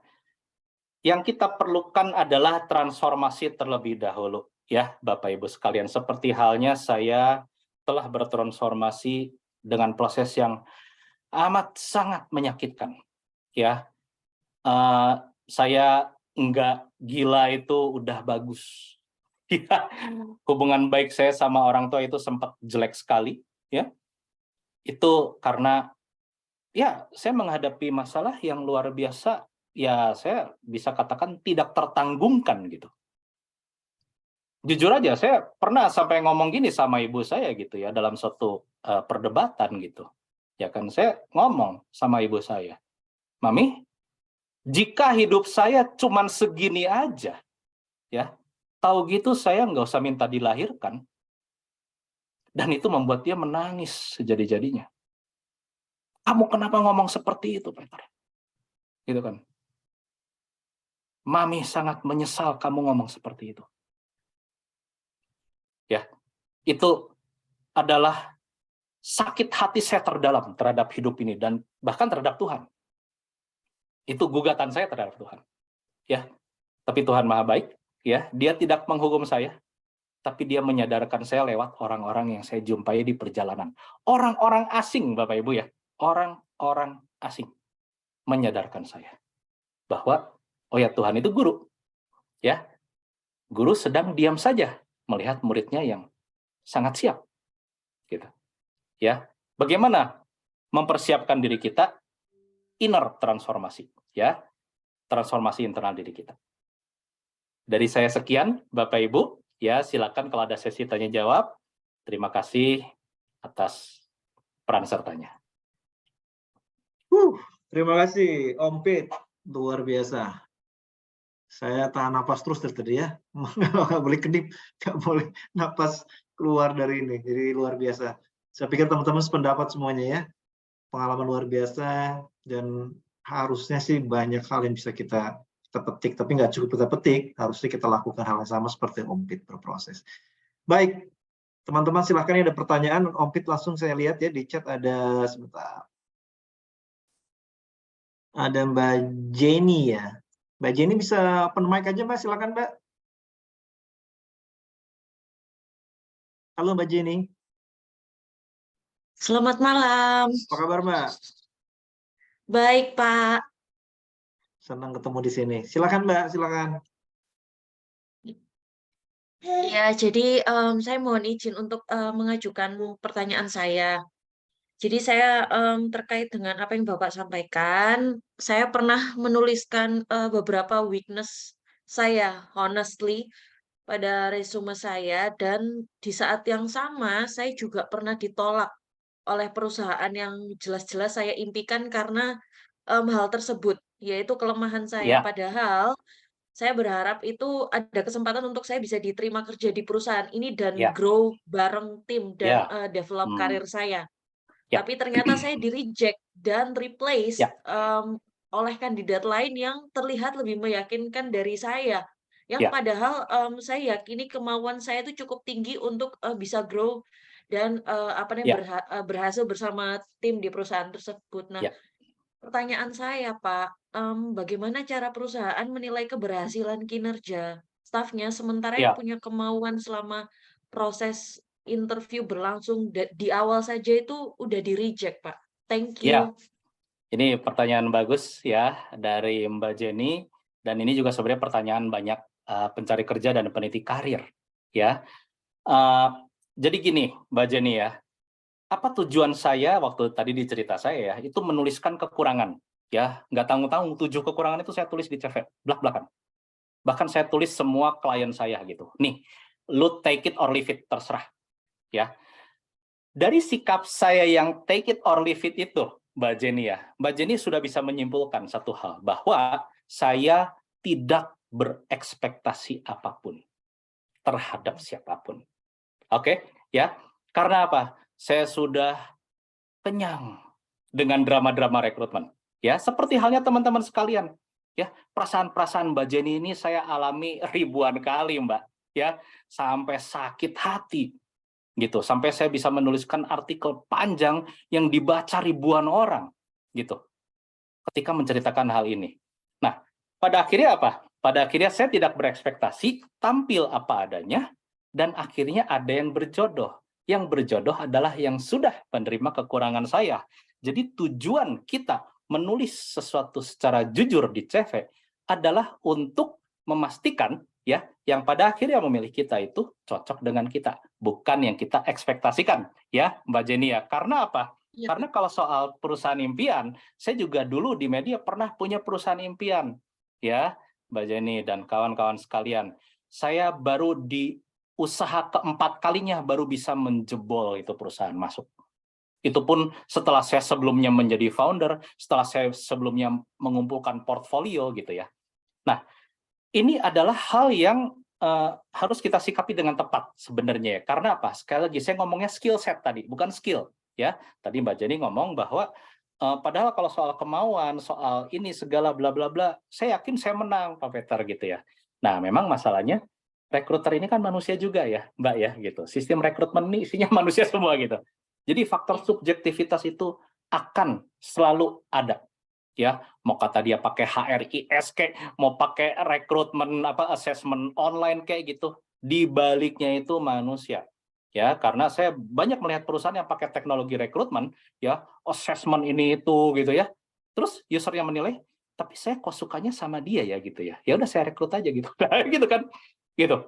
Atau malah ada kandidat yang udah jelas-jelas nih ya, udah kandidat kuat nih, udah pasti direkrut, masih dibandingin sama yang lain. Gitu. Jadi saya kayaknya kurang afdol nih. Saya suka nih sama satu orang, ini pasti saya rekrut, tapi saya nggak afdol kalau belum manggil kandidat lain. Ini terjadi di industri, Mbak Jenny. Ya, ya, ini realitas yang sangat pahit dan saya ya sorry nih ya, saya benci gitu dari industri-industri. That's why saya selama ini pada akhirnya memutuskan untuk lebih banyak berurusan dengan decision maker. Ya. Nah, berurusan sama decision maker ini bahasanya berbeda sama berurusan sama recruiter. Ya, kalau recruiter itu banyak melihat what tadi, CV-nya bagus gitu ya, terus perjalanan karirnya mulus, nggak pernah bolong nih ya, terus 5 tahun di perusahaan ini, 10 tahun di perusahaan ini, baru ditelepon headhunter tuh, ya. Tapi kalau kutu loncat model saya gitu ya, itu nggak pernah ada headhunter itu tertarik, ya. Recruiter juga, apaan sih gitu, banyak kandidat lain yang lebih bagus, ya nggak? Tapi begitu urusan sama decision maker, bahasanya berbeda, sudut pandang mereka berbeda. Disitulah saya bermain. Why dan how. Gitu, Mbak Jenny ya. Jadi pemahaman Yes. untuk bisa menggambarkan why dan how ini, ya, kejujuran dengan tetap menarik, ini memang butuh latihan, ya, jam terbang. Saya juga Yes, Pak. butuh usaha berkali-kali gitu. Tapi pahamilah satu hal, bahwa kita nggak bisa mengubah para rekruter, nggak bisa mengubah dunia rekrutmen. Ketidakadilan itu selalu ada. Yang bisa kita lakukan adalah melangkahi ketidakadilan itu dan langsung berurusan dengan orang-orang yang berwenang memutuskan. Gitu ya, dan kabar gembiranya dengan teknologi dan dengan media sosial, ini sangat bisa dilakukan dan sudah saya buktikan berkali-kali. Gitu, Mbak Jenny ya. Saya percaya diri mengatakan bahwa saya tidak harus berurusan lagi dengan HR atau recruiter. Sorry nih, bukan menjelekkan HR ya gitu, tapi udah saatnya kita menawarkan sesuatu yang berbeda, menawarkan why, menawarkan how kepada bigger things, bigger person, decision maker, klien, ya, perusahaan, gitu. Karena dunia rekrutmen ini memang lagi panas, ya, Mbak Jenny ya. Ini sekedar data aja dari Kemendikbudristek, data dari Kemenperin, ya, Perindustrian, dan dari Kementerian Tenaga Kerja, bahwa kapasitas industri kita saat ini itu kurang dari setengahnya jumlah sarjana yang bisa dicetak seluruh universitas di seluruh Indonesia. Ya, jadi seluruh universitas di seluruh Indonesia ini mencetak lebih dari 1 juta sarjana per tahun. Ini ada datanya. Ya, sedangkan kemampuan industri itu cuma setengahnya kurang. Ya, lowongan-lowongan kerja baru. Ya, jadi Mbak Jenny bisa tebak hasilnya. Ya, panas sekali per satu posisi, apalagi kalau posisinya itu generic ya, admin gitu ya. Dalam 3 hari udah bisa ngumpulin 7.000 CV. Aduh, buset, pusing itu ngelihatnya. Ya, itu terjadi. Yes, Pak. Sehingga saya nggak mungkin lagi berenang bersama jutaan pencari kerja lain gitu ya, apalagi udah tua begini gitu ya, orang-orang lebih milih anak muda gitu ya. Ya udah, kita harus bermain dengan cara berbeda, tapi tetap jujur. gitu ya. Jadi saya tidak pernah menganjurkan untuk memanipulasi CV ya. Saya bahkan udah pernah bikin tulisan kan, akibat dari memanipulasi CV itu saya ngalamin sendiri gitu ya, ketahuan sama dokter psikolog gitu. Ini Pak Peter bohong ya? Langsung ketahuan gitu. Eh, bahasa tubuh itu nggak bisa ngebohong. Ya, susunan kalimat, cara berpikir kita tuh nggak bisa ngebohong. Itu saya langsung diperingatkan sama sang dokter psikologi. Pak Peter nggak perlu berbohong di CV. Gitu. Karena rekruter yang jam terbang tinggi langsung tahu dari bahasa tubuh. Wah, buset, ya kan? Bahasa tubuh kan nggak mungkin kita manipulasi gitu, ya nggak? Nah, Iya. gimana caranya supaya jujur kita ini menarik buat orang lain?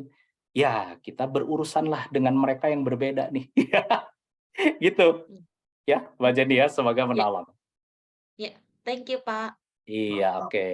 Terima kasih Om Pit. Selanjutnya ada Bang Sovanuddin Kafi, silakan Bang. Oke, thank you Pak Peter, Pak Fotri. Ya. Ini ada slide yang menarik ini tadi yang saya lihat.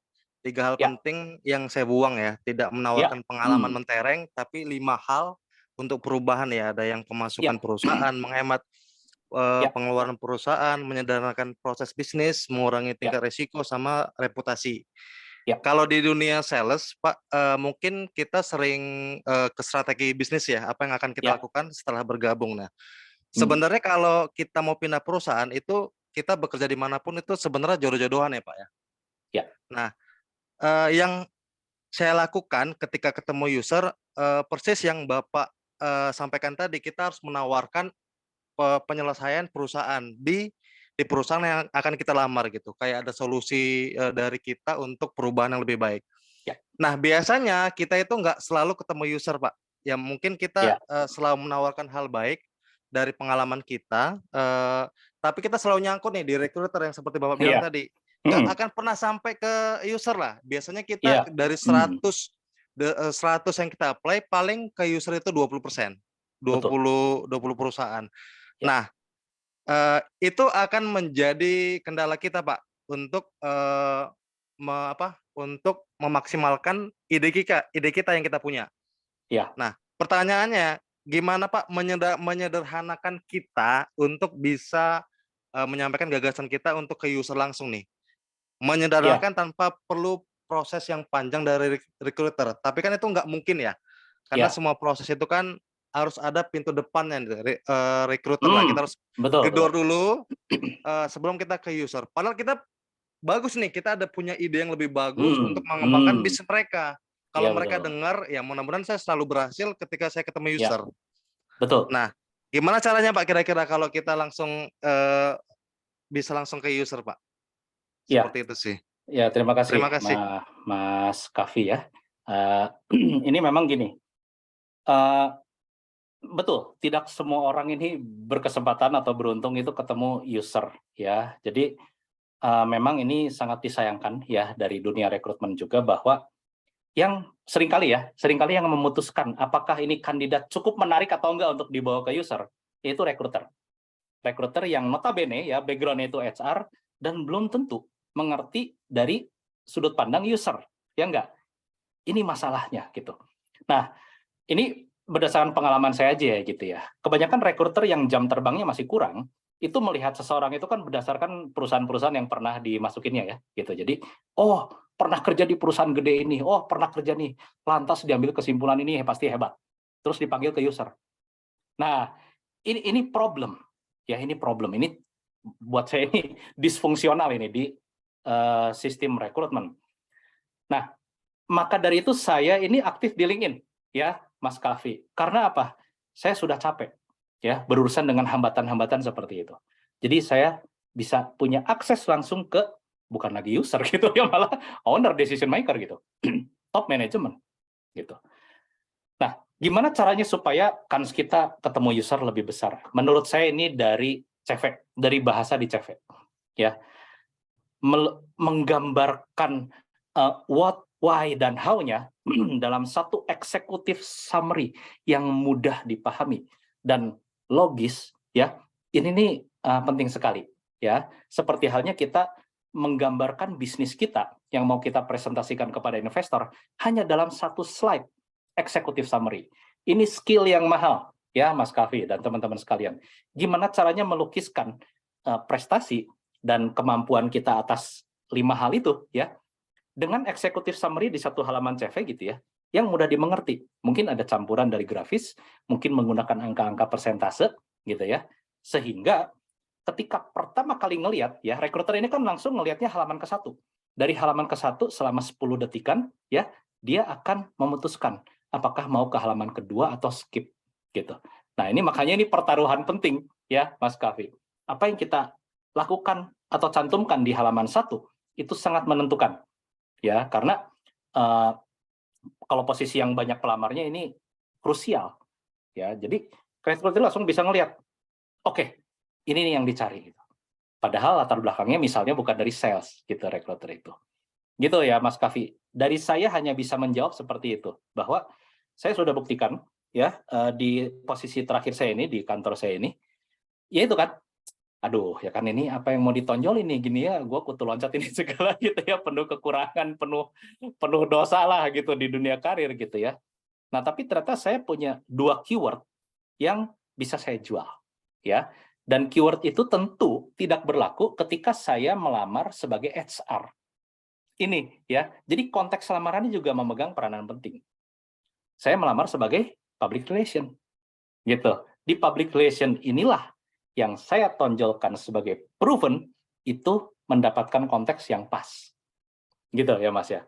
Nah, makanya dari itu pengenalan perusahaan yang kita lamar juga penting ya tentunya. Kita tahu apa masalah perusahaan itu dan kita menggambarkannya dengan sangat tepat ya, mudah dipahami dalam satu lembar executive summary yang orang begitu baca beberapa detik, oke, panggil. Gitu ya. Kalau di dunia founder venture cap ini namanya elevator pitch. Gimana caranya kita meyakinkan investor dari tangga berjalan ya, eskalator itu dari bawah sampai atas dalam beberapa detik supaya sang investor itu mau ketemu kita berikutnya. Nah, sama juga dengan dunia rekrutmen. 10 detik pertama, set, oke, panggil. Gitu ya Mas Kavi. Ini akan lebih banyak, Mas Kavi akan menemui lebih banyak para pakar CV ya di luar sana. Saya bukan pakar CV gitu, yang bisa menggambarkan CV yang bisa punya stopping power itu yang seperti apa. Ya, mungkin Pak Fotri harus mengadakan khusus lagi nih ya sesi CV gitu ya atau apa gitu. Ya, Karena gini Mas Kavi, saya kan setelah lama nggak bareng teman-teman HR itu saya kan lama di dunia branding ya. Gimana caranya kita nge-brand diri, nge-brand produk gitu ya. Nah, di dunia branding itu ada yang namanya itu tadi stopping power. Gimana caranya supaya kalimat yang kita tuliskan itu membuat orang berhenti, tak gitu. Terus nanti ada sticking power. Nah, ini nih ya, ini nih kata-kata Pak B ini nih. Pak B ini nih maestro branding. Ada stopping power, ada sticking power. Ada power satu lagi, saya lupa. Nah, jadi begitu CV masuk, set, itu stopping power, set, gitu ya. Terus sticking, oh ya halaman 2 deh buka, gitu. Suka nggak suka harus kita akui, ya bahwa betapapun hebatnya kita, ya prestasi masa lalu kita, kalau kita kurang bisa mengemasnya, ini kita akan ketimbun sama ribuan kandidat lain. Harus kita akui. Karena apa? Kita masuknya dari pintu rekrutmen, ya, Mas Kavi. Ini susahnya. Kalau saya masuk dari jalur LinkedIn, langsung ke decision maker gitu ya. Jadi mau kata CV seadanya gitu ya. Kalau udah ngomongnya enak, decision maker udah cocok, rekruter dilangkahi. Itu ya dari saya. Semoga menjawab. Terima kasih. Siap, terima kasih Pak Peter. terima kasih Om Pet, terima kasih Bang Soponudin. Oke, izin berikutnya silakan open mic Bang Mayor Andor. Silakan Bang. Selamat malam Pak Peter. Ya, Gimana suara siap. saya Pak Peter? Siap, Bang Mayor. Wah, ini nih militer nih kayaknya nih. Terima kasih sebelumnya memperkenalkan diri. Salam kenal, salam hormat buat semuanya. Ya, Khususnya buat salam Pak Peter. hormat. Sebelum kita sedikit memberikan ya diskusi lah ya kalau saya katakan pengalaman yang luar biasa dari Pak Peter, saya memperkenalkan diri dulu. Saya Ya. Mayor Andor Hutape ya. Pak Peter. Ya. Mhm. Nah, saya lulusan Akabri tahun 1996. Jadi jadi saya pensiun dini, saya pakai video lah biar bisa tatap muka. Oke, silakan. Jadi oke, siap. Mantap. Terima Mantap. kasih, Bang. Jadi Terima kasih, Pak. jadi memang saya tinggal di Ketapang, Kalimantan Barat. Ya. Nah, jadi saya umur 40 tahun pensiun dini saya, Pak Peter. Ya. Makanya saya sangat tertarik tadi. Wah, keren banget. Walaupun saya terlambat, saya tertarik loh masukan dari itu memang benar sekali. Terima kasih. Hanya memang Terima kasih, Bang. benar, serius saya suka mendengar orang-orang kata-kata bijak, motivasi, inspirator, saya suka sekali. Ya. Terima kasih. Mungkin Pak Peter juga berpikir, ya sebenarnya apa yang Pak Peter alami sebenarnya hampir sama dengan yang saya alami. Ya. Jadi saya melihat itu insani militernya Pak Peter tuh lebih luar biasa dari saya gitu loh, kalau saya lihat. Betul gitu loh, benar. Nah, jadi saya umur 40 tahun, saya lulusan Akabri umur 40 tahun pensiun dini gitu loh. Nah, kadang kalau orang berpikiran bodoh ya gitu loh. Kadang orang berpikiran sayang, apalagi Pak Peter bilang mengerti suka masalah militer, mungkin paham lah. Tidak ada yang namanya lulusan Akabri itu istilahnya kere lah hidupnya, kecuali memangnya yang orangnya yang tidak benar. Nah, hanya saya sedikit setuju dengan semangatnya apa yang disampaikan Pak Peter, bagaimana kita bangkit, bagaimana kita bangun, bagaimana kita men-switch dengan kondisi kita kerja di perusahaan. Nah, jadi memang sedikit saya berbagi pengalaman juga sedikit. Kalau memang dikasih waktu, saya lulusan dari memang pada saat itu saya masuk di perusahaan, di satu perusahaan yang ya perusahaan sawit yang luar biasa. Saya tidak melamar, Pak Peter. Saya dilamar, saya dikawin, saya diminta dengan ekspektasi gaji yang luar biasa. Mohon maaf lah, nggak usah gitu ini. Nah, memang saya orangnya suka tantangan. Nah, singkat cerita setelah kondisi 5 tahun lebih, kadangkala saya ada rasa bosan. Jadi saya berpikiran, apa sih tujuan hidup saya ini sebenarnya? Saya kembali ke tujuan hidup lagi. Nah, yang seperti itu. Nah, setelah itu ya puji Tuhan, alhamdulillah saya 5 tahun juga keluar dengan bikin satu hidup saya itu satu kata itu saya mau membuka usaha. Nah, singkat cerita lah saya masih kerja 3 tahun, singkat cerita saya keluar lagi karena saya tidak bisa kalau tidak ada tantangan. Padahal gaji yang luar biasa. Gitu loh. Nah, singkat cerita begitu keluar 1 tahun ini menganggur yang wah ternyata berat ya, ngelamar perusahaan dengan umur yang yang istilahnya tidak memungkinkan. Betul, Pak. Memang benar Pak Peter. Istilahnya seperti yang dikatakan Bu Jenny tadi itu. Saya tadinya tidak ngerti LinkedIn. Saya LinkedIn itu pada saat itu melamar salah satu perusahaan tambang yang luar biasa seperti yang dialami oleh Bu Jenny tadi itu tinggal satu kandidat saya sendiri loh Pak Peter. Dan semuanya 4 kali interview sampai presentasi masalah pengamanan objek vital. Kebetulan saya bidangnya di security. Memang saya skill saya memang kalian saya memang di situ karena pengalaman saya lama di PT kurang lebih 5 tahun. Nah, betul. Cerita, jadi saya melihat asa bodoh lah saya pikir istilahnya. Semuanya udah oke dijatuhkannya di mana Pak? Di psikologi gitu lah. Psikologi dan saya tanya itu yang cukup anehnya itu tidak berani mengambil keputusan. Nah kan nggak lucu, yang lainnya nilainya 5 semua. Betul Pak. Padahal setelah saya review materinya itu, ternyata itu pada saat materi yang berkaitan dengan kalimatnya itu yang dibutuhkan waktu 30 detik itu berkaitan bercerita ekonomi ya. Kalau saya nggak ngerti mana mungkin saya isi loh Pak, gitu loh. Betul. Mau saya ngarang-ngarang cerita gitu loh. Nah, ternyata itu materi. Nah, ya udah, aku pun merasa bodoh nggak terlalu, tapi ya Tuhan HR-nya itu baik, dia menjelaskan. Nah, ternyata ada orang dalam. Nah, seperti yang Pak Peter sampaikan memang benar. Fashionnya kita kan beda-beda nih Pak. masing-masing orang beda. Mungkin Pak Peter itu bisa bangkit dengan passion yang mungkin dengan pengalaman yang luar biasa ya. Nah, saya juga tadinya mencoba begitu Pak. Memang satu yang saya akui, networking di LinkedIn ini luar biasa Pak. Ya. Luar biasa benar. Saya dulu pemain Facebook, saya pemain IG, Pak. Semua saya buang Pak sekarang ini. Saya tidak terlalu peduli, saya hanya di LinkedIn. Nah, jadi saya tertarik sekali dengan kata-kata Bapak, kata-kata yang membangun.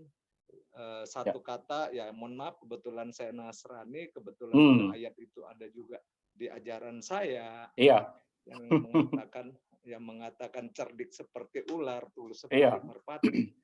Nah, kadang orang berpikiran sulit memahami apa artinya kalimat itu. Sebenarnya bagaimana jangan kita kembali lagi ke masa lalu kita. Gitu. Iya betul. Itu tidak ada gunanya. Sebenarnya kita harus bangkit ke depan. Bagaimana kita ular itu cerdik, bukan licik ya, dibilang cerdik ular itu. Iya. Nah, jadi kita harus bangun dengan passion yang bisa kita bangun sendiri. Nah, sedikit tambahan sedikit buat Bu Jenny.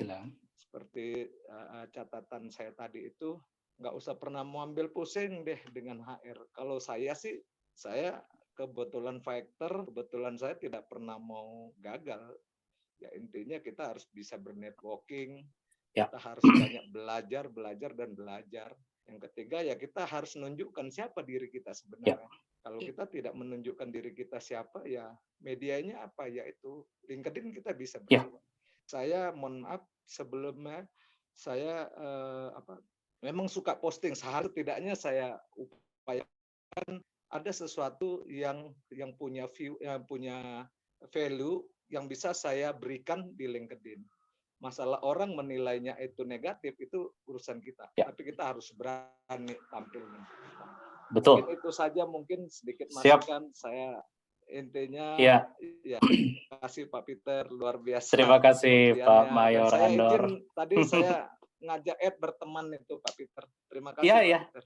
Siap Pak Mayor Andor. Ya ini cerita insight yang menarik ya tentang lika-liku dunia rekrutmen, dan benar kan ya, udah tinggal satu kandidat ada orang dalam ya kan, dan itu dikalahkan lewat psikotes gitu kedoknya ya lagi-lagi ya Pak Mayor Andor, saya udah kenyang sama hal seperti itu ya, makanya saya putuskan menggunakan teknologi untuk melangkahi proses-proses rekrutmen yang tidak sempurna ini gitu ya. Dan tadi saya mau menambahkan ya, kan kita mengenal 3 kata ya, ada kerja keras, ada kerja cerdas ya, ada kerja cerdik gitu. Nah, cerdik ini kalau dipahami orang yang keliru gitu ya kan negatif, padahal enggak. Kerja keras itu pelaksanaan, eksekusi ya. Kerja cerdas itu memanfaatkan alat bantu. Ya, misalnya ya bor ya atau apa untuk membuat lubang gitu ya atau apa. Kerja cerdik ini memanfaatkan leverage atau pengungkit, daya ungkit. Ya, salah satu leverage yang kita punya semua ya, itu adalah media sosial itu. Itu adalah kerja cerdik. Ya, karena sekali, misalnya ini sebagai gambaran, sekalinya kita posting, yang ngelihat itu puluhan ribu sampai ratusan ribu orang. Ini cerdik namanya ya, ini leverage gitu. Sehingga kita tidak harus menjadi orang yang ekstrovert gitu ya, enggak. Satu-satu halo Pak gitu ya, enggak gitu. Kita attract dengan kepribadian kita apa adanya ya, yang dikemas dengan baik dan dibawakan dengan baik. Nanti akan ter-attract sendiri, tersaring sendiri statistiknya. Ini kerja cerdik, bukan lagi kerja cerdas. Gitu ya. So kita sudah punya semua privilege ini ya Bapak Ibu ya. Supaya Bapak Ibu tahu, saya juga pernah dulu mencoba aktif di Friendster ya. Ini yang udah tua nih biasanya tahu nih, Friendster ya, terus MySpace ya, terus di Pet ya, terus banyaklah media sosial, Facebook, Instagram gitu ya. Saya coba hal yang sama seperti yang saya lakukan di LinkedIn sekarang loh, Bapak Ibu sekalian. Tapi yang membedakan apa? Respon publiknya. Ya, karena apa? Yang nongkrong di LinkedIn ini memang beda orang-orangnya, kalangannya beda, kastanya beda, gitu. Kalau waktu itu saya udah putus asa gitu ya, kita menuliskan hal-hal positif di Facebook gitu ya, terus malah dapatnya caci maki, malah dapatnya julid orang-orang, terus saya memutuskan nggak meneruskan lagi, ya saya makin nyungsep hidupnya gitu. Tapi saya coba, ini LinkedIn apa sih gitu ya, kita coba nih, terus coba. Dan ternyata berhasil. Ternyata di sini decision maker nongkrong, ternyata CEO nongkrong, ternyata founder nongkrong, ternyata ada investor juga, gitu ya. Kalangan 1% ini saya menyebutnya adalah tujuan kita, ya. Karena itu bahasa kita, bagaimana kita membawakan diri kita, memang harus tepat sesuai bahasa mereka, supaya mereka tertarik untuk bersilaturahmi sama kita. Dan ketika kita ngajak ketemu mereka nggak curiga gitu ya, ini nawarin apa lagi nih? Atau ini minta kerjaan doang nih, jangan-jangan gitu ya. Decision mereka kan begitu kan, sensitif mereka. Ini mau apa nih? Urusan sama saya gitu ya. Tapi ketika kita aktif secara positif, mereka justru melihat value kita. Malah mereka yang ngajak ketemu. Ya, saya pernah diajak ketemu sama owner hotel ya di BSD. Saya udah tahu, saya nggak mungkin dapat jabatan itu, HR manager waktu itu. Saya udah tahu. Tapi saya diwawancara, ngobrol dari jam 3 sampai jam 10 malam. Untung dikasih makanan standar hotel ya gitu. Gitu. Di tengah-tengah saya tidak tahu tahu bahwa saya tidak akan mendapatkan pekerjaan itu. Gitu. Saya bahkan waktu maghrib itu udah langsung mau pulang ya kan. Aduh, Bu, maaf ya. Gitu. Saya udah harus ke Bogor nih, dari BSD kan jauh gitu ya. Oh enggak apa-apa Pak Peter, nanti ini nih, ngobrol sama suami saya gitu. Ini ngobrol lagi gitu ya sampai jam 10. Waduh, buset. Kalau kita memandang dari sudut pandang negatif, ya kita pasti berpikir, gua jauh-jauh ke sini buat apa gitu ya, nggak dapat kerjaan ya gitu. Tapi kalau kita memandang dari sudut pandang yang positif, kita sadar, kita tahu bahwa oh, bahasa kita udah masuk ke kalangan 1% itu. Gitu. Dari situlah kemudian keberuntungan saya bergulir gitu. Nah, apa yang mereka cari? Yaitu yang tadi udah saya terangin, ya, 5 hal itu. Gitu, Bapak Ibu sekalian ya. Jadi tonjolkanlah itu ya dengan cara yang tepat ya, secerdik ular, setulus merpati. Ya, inilah bagaimana kita mengemas dan membawakan diri kita di era yang serba nggak menentu ini. Ya, jujur tapi tetap menarik. Ya. Ini bisa side by side lah Bapak Ibu sekalian. Jujur tapi tetap menarik. Ini bisa side by side. Gitu. Tua umurnya tapi cara berpikirnya agile dan kreatif. Ini bisa side by side. Nggak harus berlawanan gitu. Ya. Kalau kita punya cara berpikir yang berkelimpahan, yang berketumbuhan gitu ya, ini akan memandang semua hal itu bisa dikolaborasikan, bisa di side by side kan, gitu. Tulus dan cerdik bisa side by side. Ya, ini growth mindset, ya, ini abundance mindset, ya. Nanti kita akan ngobrol lagi lebih jauh soal itu. Gitu, Coach Patri. Siap. Terima kasih Coach Peter atau Om Pit. Kita udah jam 9 lewat nih, luar biasa. Nah, masih ada pertanyaan nggak tuh? Masih ada pertanyaan nggak tuh? Iya, saya mau lempar dulu. Teman-teman ada pertanyaan kah? Atau ada yang mau disampaikan? Bang Glenn. Ini sedikit mau.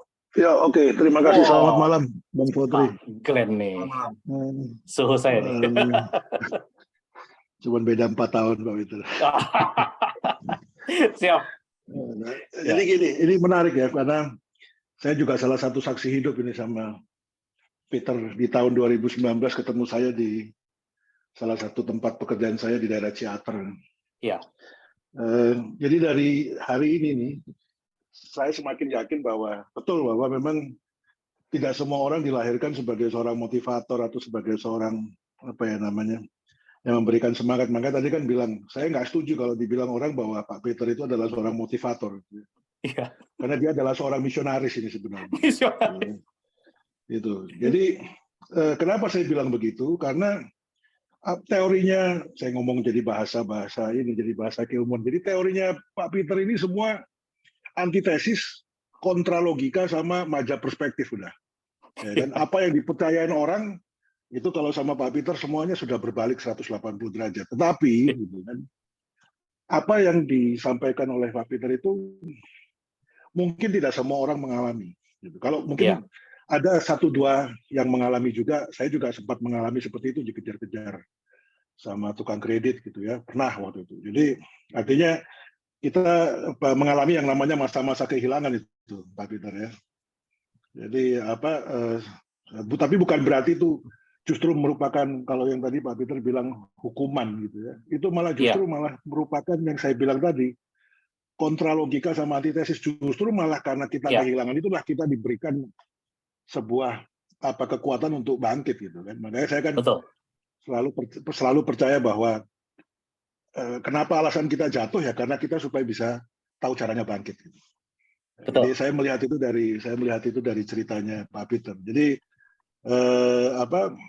saya merasa beruntung gitu ya. Mungkin teman-teman yang lain juga, karena belum apa yang disampaikan sama Pak Peter ini mungkin kalau orang biasa gitu mikirnya wah apa sih masa seperti begitu gitu kan. Tapi kalau dilihat dari sebenarnya esensi ceritanya gitu kan, justru disitulah yang tadi saya bilang gitu kan, antitesis gitu kan, kontra logika orang aja gitu. Jadi kalau misalnya mereka berpikir apa yang dialami Pak Peter ini sebenarnya bukan sebuah contoh dari seorang motivator, tapi ini misionaris gitu. Dia misionaris kan datang ke sebuah tempat di mana terus kemudian dia peduli atau enggak dia tinggalin lagi, tapi setelah itu kemudian apa yang terjadi? Ada orang yang ngikut gitu kan. Nah, itu mungkin saya salah satu pengikutnya gitu Pak Peter ya. Jadi saling terima mengikuti kasih Pak. juga.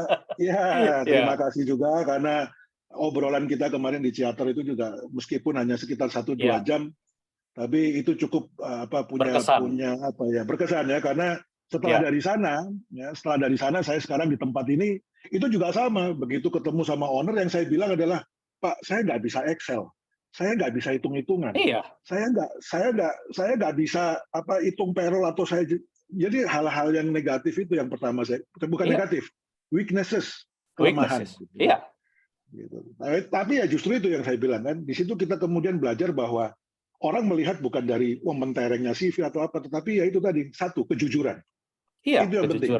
Ya kan? Kenapa saya sampai bertahan 3 tahun di tempat ini? Karena saya merasa bahwa kalau kita jujur, pasti akan diberikan kesempatan, pasti akan diberikan meskipun umur ya, Pak Peter ya. Pak Peter tadi ngomong, wah umur begini, wah jangan salah. Justru malah di umurnya kita ini gitu ya. Kalau misalnya kita jujur, saya yakin pasti diberkati Pak Peter. Betul. Gitu. Jadi itu aja sih yang saya ingin bagikan. Tapi satu lagi, terima kasih banget ya karena omongan di tahun 2019 itu sampai sekarang jadi pengingat yang tidak pernah saya lupakan gitu. Luar biasa. Itu Pak Peter, Pak Motri, terima kasih. Terima kasih Pak Glenn. Terima kasih Bang Glenn, luar biasa pengalamannya. Iya, ini luar biasa Pak Glenn, ini salah satu role model saya. Dan apa ya? Saya pernah ngalamin ya, itu dikasih offering oleh seorang founder perusahaan itu di posisi tinggi yang saya tuh nggak pernah ada track recordnya di situ gitu ya. Nah, saya udah ngomong dari awal gitu, loh Pak, ini saya belum pernah jadi sales dan belum pernah jadi marketing loh ya. HR itu mending, itu pun saya tidak generalis gitu, saya spesialis gitu. Jadi saya udah langsung kasih rambu-rambunya gitu ya. Oh ya nggak apa-apa Pak, ya nanti di posisi ini ya kita hire marketing manager, kita hire sales manager, kita hire HR manager. Tugas Pak Peter adalah menjalin hubungan dengan klien-klien kami. Loh, dari mana Bapak tahu kalau saya akan bisa melakukan hal itu? Ya, karena saya belum pernah jadi customer relation representative, saya belum pernah jadi business development. Pokoknya semuanya itu belum pernah. Jadi begini Pak Peter. Ya, saya melihat Pak Peter ini telaten sekali merespon semua pesan, bahkan dari job seeker sekalipun. Ya, semua komentar dari job seeker, dari OB, dari orang-orang yang menurut standar dunia itu bukan siapa-siapa, Pak Peter balas dengan sama berkualitasnya. Ya, nah sehingga saya yakin, ya, jika seorang job seeker aja yang tidak bisa membalas apapun, Pak Peter layani. Ya, apalagi klien saya yang miliaran, itu langsung saya diam itu.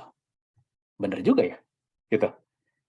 Jadi dari cerita ini saya mau mengatakan satu hal, ya Bapak Ibu, bahwa ketika sudah waktunya kita ada di posisi itu, ya tidak ada yang bisa menghalangi, ya seperti cerita Pak Glenn tadi, ya. Bahkan walaupun kita jujur, walaupun kita ngomong kekurangan, walaupun kita ngomong nggak bisa, begitu sudah waktunya, ya, nggak ada yang bisa menghalangi. Tapi begitu belum waktunya, mau kata kita memimpikan ada di perusahaan itu 7 kali sehari, tetap nggak bisa. Dan sudah saya buktikan, ya, saya kurang bisa nulis apa, tetap saya nggak bisa langsung masuk Kompas Gramedia, ya waktu itu. Saya harus 4 kali nyoba di tahun yang berbeda, baru bisa masuk. Itu pun berakhir tidak baik sebenarnya, ya, karena ada restrukturisasi. Jadi di situ saya merasakan bahwa Tuhan hanya ingin mengingatkan saya, oke, Peter, ini saya izinkan kamu masuk ke perusahaan impian kamu, ya, yang kamu impikan dari beberapa tahun yang lalu. Nih, gua kasih lo masuk, ya. Sekarang lu lihat dalamnya tuh, rasain sendiri. Ternyata apa? Tidak seindah di luar, ya. Saya menderita di dalam, gitu, ya, tanpa bermaksud menjelekkan perusahaan, ya, gitu. Karena konteks kejadiannya saat itu, gitu. Saya di situ memimpin dengan tangan besi, ya, dan dimusuhi hampir satu kantor, ya, untuk melaksanakan satu misi yang sudah lama tidak bisa jalan di tangan orang-orang lama, ya. Jadi di situ saya berhadapan sama orang lama grup, ya, orang tua grup, gitu ya, terus anak kesayangan bos grup, gitu. Terus ya banyak hal lah, ya. Dan setelah itu ya udah, ya, misi sudah selesai, saya keluar dengan sakit hati yang amat sangat pada HR-nya, gitu ya.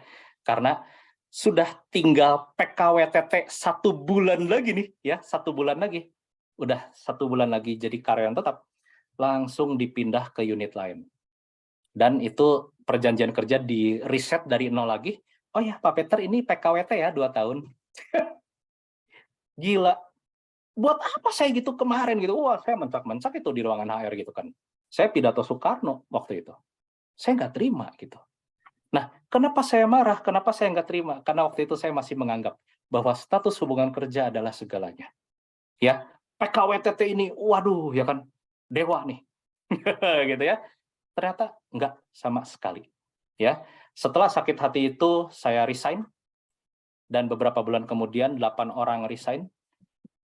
Beberapa bulan lagi 22 orang resign dan langsung kolaps. Itu majalah, gitu ya. Ya, sebagian ada yang hijrah ke website, ya kan, ke apps gitu. Intinya adalah apa yang kita sangat inginkan, obsesikan, ya itu, ya, seringkali memang bukan yang terbaik gitu, dan tidak akan mengantarkan kita kemana-mana. Percaya deh, gitu. Sebaiknya kita lebih peka, ya, dengan pertanda-pertanda ini, gitu. Jadi jangan sampai kita terjebak pada hal-hal yang semata hanya kasat mata aja, atau yang mudah dihitung, atau yang mudah dikalkulasi. Enggak, gitu ya. Decision maker dan orang-orang yang udah sangat sukses ya di lapisan atas sana gitu yang saya kenal, itu kalau ngambil keputusan itu banyak pakai intuisi. Banyak pakai, ini kayaknya nggak bener deh, gitu. Walaupun data-data mengatakan sebaliknya, gitu.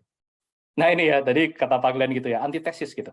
Kita harus berani melawan arus, kita harus berani mengatakan no, padahal data-data menunjukkan lu harusnya say yes. Gitu. Tapi ketika ada sesuatu yang kita tahu bahwa ini nggak akan benar akhirnya, kita berani say no. Nah, inilah yang dikatakan oleh Warren Buffett, ya, maestro investor paling sukses yang pernah ada dan sekarang masih hidup. Dia ngomong gitu, say no to almost everything, termasuk hal-hal yang tadinya kita cintai, ya, yang kita pikir benar, buang.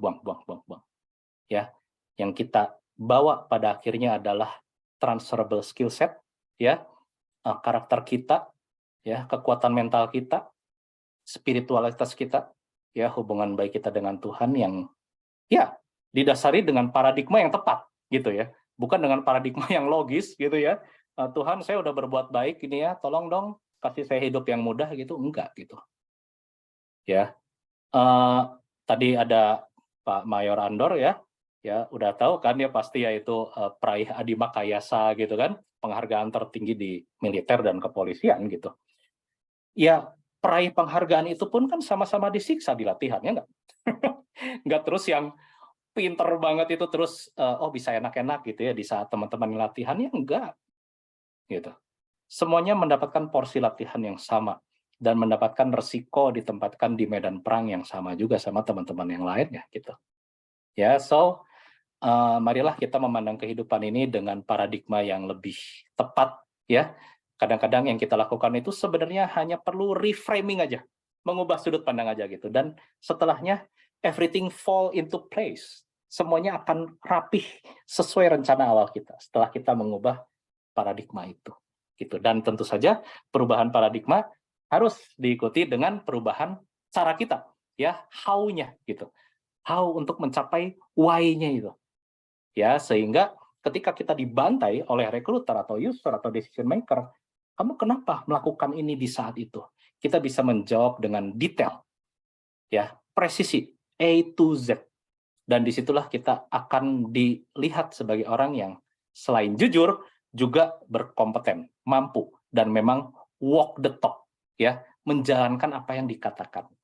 Ya, jangan sampai kita berpikiran bahwa, wah, karena kejujuran kita jadi nggak diterima rekrutmen. Ya, sebenarnya itu bukan masalah kita. Ya, itu adalah kerugian di pihak mereka. Ya, tapi tugas kita adalah tetap jujur, tetap membawa nilai-nilai kebenaran di dalam setiap proses rekrutmen, proses bisnis, proses berkomunikasi dengan siapapun. Biarlah selebihnya alam yang menyeleksinya untuk kita, ya, tanpa kita harus mati-matian mengubah diri menjadi ekstrovert, sok-sok bisa nyapa orang, sok-sok jago cold calling, enggak. Ya, teman-teman sekalian, kabar gembiranya itu. Era teknologi dan media sosial ini justru memperkuat dan bahkan memenangkan pihak introvert. Ya, manfaatkanlah itu bagi kesejahteraan hidup kita semua. Amin. Gitu, Coach Fotri. Ya. Mantap. Oke. Mm-mm. Baik, ini karena waktu juga, Om Pit, mungkin Silakan. kita harus akhiri sesi ini. Kita sudah mendekati 9:30 malam, luar biasa. Ya. Sekali lagi terima kasih. Kalau boleh saya konklusikan, ini bicara perubahan paradigma ya, mindset dulu gitu, Om Pit ya. Ya. Tapi itu butuh proses, dan menariknya bukan terkadang, menariknya harus berpikir anti logis gitu. Banyak hal yang kita anggap itu benar, ya persepsi kita, ya mungkin harus dicoba lihat dari sisi lain gitu, bahwa ternyata benar. Itu menarik ya, menarik sekali. Betul.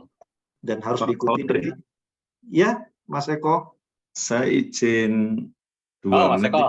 ya. Monggo Mas Eko. Siap, Mas Eko. Ini alhamdulillah saya ketemu guru saya ini. Aduh, jangan gitu Mas Eko. Saya banyak belajar dari Mas Eko Jadi juga loh. sebetulnya saya sudah kenal lama juga dengan guru saya ini, Pak Fotri, Pak Peter Siap. ini. Siap Mas Eko. Jadi saya menjadi saksi sejarah, tadi saya sampaikan perjuangan luar biasa Pak Peter ya. Kita tahun berapa itu Pak Peter ya? Ketemu itu ya? 2019 awal, Bang. Mas Eko. 19 tapi. Iya, Masya. di masjid di Solo itu. Jadi betul. Jadi yang saya pelajari tadi itu, saya banyak belajar dari Pak Peter ya, terutama dari sisi kesabaran, cara berkomunikasi ini Masya Allah luar biasa ini. Makanya saya menjaga terus hubungan dengan Pak Peter, meskipun kadang kita pernah lost kontak ya Pak Peter ya. Iya, Mas Eko sibuk ini. Ya. Masya Allah. Itu jadi luar biasa Pak Peter, terima kasih. Tadi yang jenengan sampaikan, cara menjawab orang itu yang saya belajar banyak di situ dari jenengan Pak Peter. Ya. Saya lihat dari komentar yang jenengan tanggapin itu, Masya Allah. Mungkin itu Pak Fotri. Matur suwun. Terima kasih Mas banyak. Eko. Salam sehat selalu. Pak Peter, Iya. Pak Fotri. Sampai ketemu lagi nanti. Insya Allah. Salam kenal juga tadi dengan Pak Gren dan Pak Mayer. Ya. Perkenalkan, saya Eko. Muridnya Pak Peter. Ya, Pak Eko. Terima kasih. Ya, Pak Eko ini programmer handal. Luar biasa, Pak Eko luar biasa. Terima kasih. Baik. Ya, Mas Eko ini permisi sebentar Pak Fotri. Monggo. Mas Eko ini programmer ya, programmer handal, dan saya banyak belajar dunia IT dari Mas Eko ya, dan juga bagaimana mengelola bisnis itu dari Mas Eko. Jadi dari Mas Eko saya belajar bagaimana cara berpikir yang konstruktif. Nah, ini kata-kata dari Mas Eko nih. Dan yang konstruktif itu nggak selalu harus terdengar positif loh, ya. Itu. Jadi di sini kadang-kadang kita jadi rancu ya, hanya karena suatu narasi itu terdengar positif, tidak lantas itu otomatis konstruktif, gitu. Tetapi bisa destruktif. Nah itu kan, itu ada yang namanya toxic positivism, ya. Jadi kelihatannya kok kayak positif, tapi ini menghancurkan mental gitu sebenarnya, ya. Ya contohnya itu kayak motivator kan, oh kamu pasti bisa, kalau nggak bisa kamu bodoh gitu ya, kan ayo lakukan gitu. Padahal kan enggak seperti itu. Kelihatannya positif, padahal itu destruktif. Ya jadi kita fokus pada hal-hal yang konstruktif. Betapapun bagi orang lain kelihatannya negatif. Gitu. Jadi kita tetap stay on course ya, tetap pada tujuan hidup kita untuk mengkonstruksikan sesuatu. Gitu Pak Fotri. Terima Siap. kasih. Mas Mas Eko, Eko juga. saya juga. Baik, teman. Ada yang mau disampaikan lagi teman-teman sebelum kita tutup dan kita akhiri? Ya. Keren, Pak Peter, keren. Sepakat, Bang. Pak Peter, terima kasih nih. Ini salam kenal, Pak. Ya, Kalau perlu kenal. part 2 ini Pak Bang Fotri. Siap dengan senang hati. Kita Ya. Siap. Oke, baik, terima teman-teman, kasih, izin boleh teman-teman. open dari teman-teman masih bersama sampai sesi akhir, izin boleh open cam dulu, kita ambil Ya. kesediaannya buat teman-teman. Saya izin Pak, nggak ada kameranya di saya. Monggo Siap. Mas Wahyu dari Semarang nih, apa kabarnya? Saya Pak. Oke. Baik, Mbak Lila, apakah bisa open cam? Mbak Dinda? Oke, baik. Terima kasih. Saya akan hitung sampai 3, kasih senyum terbaik teman-teman. Oke, 1, 2, 3. Oke, sebentar, coba saya lihat dulu hasilnya. Oke, good. Baik teman-teman, terima kasih banyak. Sekali lagi khususnya buat Om Pit, luar biasa. Ya. Dan ini harus jadi impact ya. Tadi saya kata kuncinya saya impact. Why itu memberikan impact. Jadi yang kita jual bukan what-nya, bukan embel-embel, bukan atribut, tapi betul, Pak. Impact yang bisa kita berikan. Baik buat kalau kita job seeker, buat perusahaan yang kita lamar, tapi buat bisnis kita, buat klien atau calon customer kita yang akan kita layani. That's the yang saya tangkap buat saya, take away-nya luar biasa lah, impact. Jadi kalau bahasa agama yang masing-masing kita yakini, ya kasih berkat gitu ya, berkah. Ada sesuatu yang bisa memberikan manfaat dan berkah. Baik, betul, Pak. Sekali lagi terima kasih buat Terima Om Pit. kasih. Buat tutup Om Pit, ada Pak Fotri. 1-2 kata terakhir yang mau disampaikan buat teman-teman di sini? Oke, ya, jadi untuk teman-teman sekalian, ya, buat Pak Fotri sendiri, Pak Aldi, Pak Alwi, Mbak Dinda, Mas Eko, Mbak Jenny, Pak Glenn, Mbak Lila, Pak Mayor Andor, Mas Rehari, Pak Sofanuddin, Mas Wahyu, ya, dan mungkin yang tadi udah exit. Terima kasih ya atas kebersamaan malam ini. Ya, saya seringkali tidak peduli ya pada berapa banyak yang datang. Saya pernah tetap jalan webinar dengan 1 orang saja, ya. Yang penting adalah perubahan, ya, transformasi. Karena aku adalah penganut paham one man can make a difference, gitu, ya.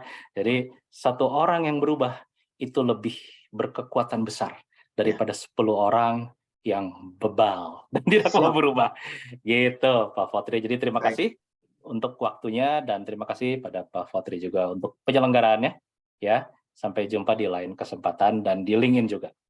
Amin. Baik, sehat buat semuanya. Kita tutup di sini. Sampai jumpa di LinkedIn dan pertemuan Protalk berikutnya. Baik. Bye. Mari semua. Ya. Selamat malam semuanya. Malam dari Bali. semua. Salam. Oke, terima kasih Pak Peter, Pak Fotri. Terima kasih Mas Eko, ya, Pak Glenn. Thank you. Malam Pak. Thank you. Jenny, makasih banyak.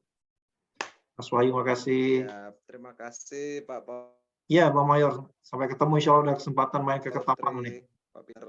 Semangat terus Pak Peter, sehat-sehat selalu. Amin, amin.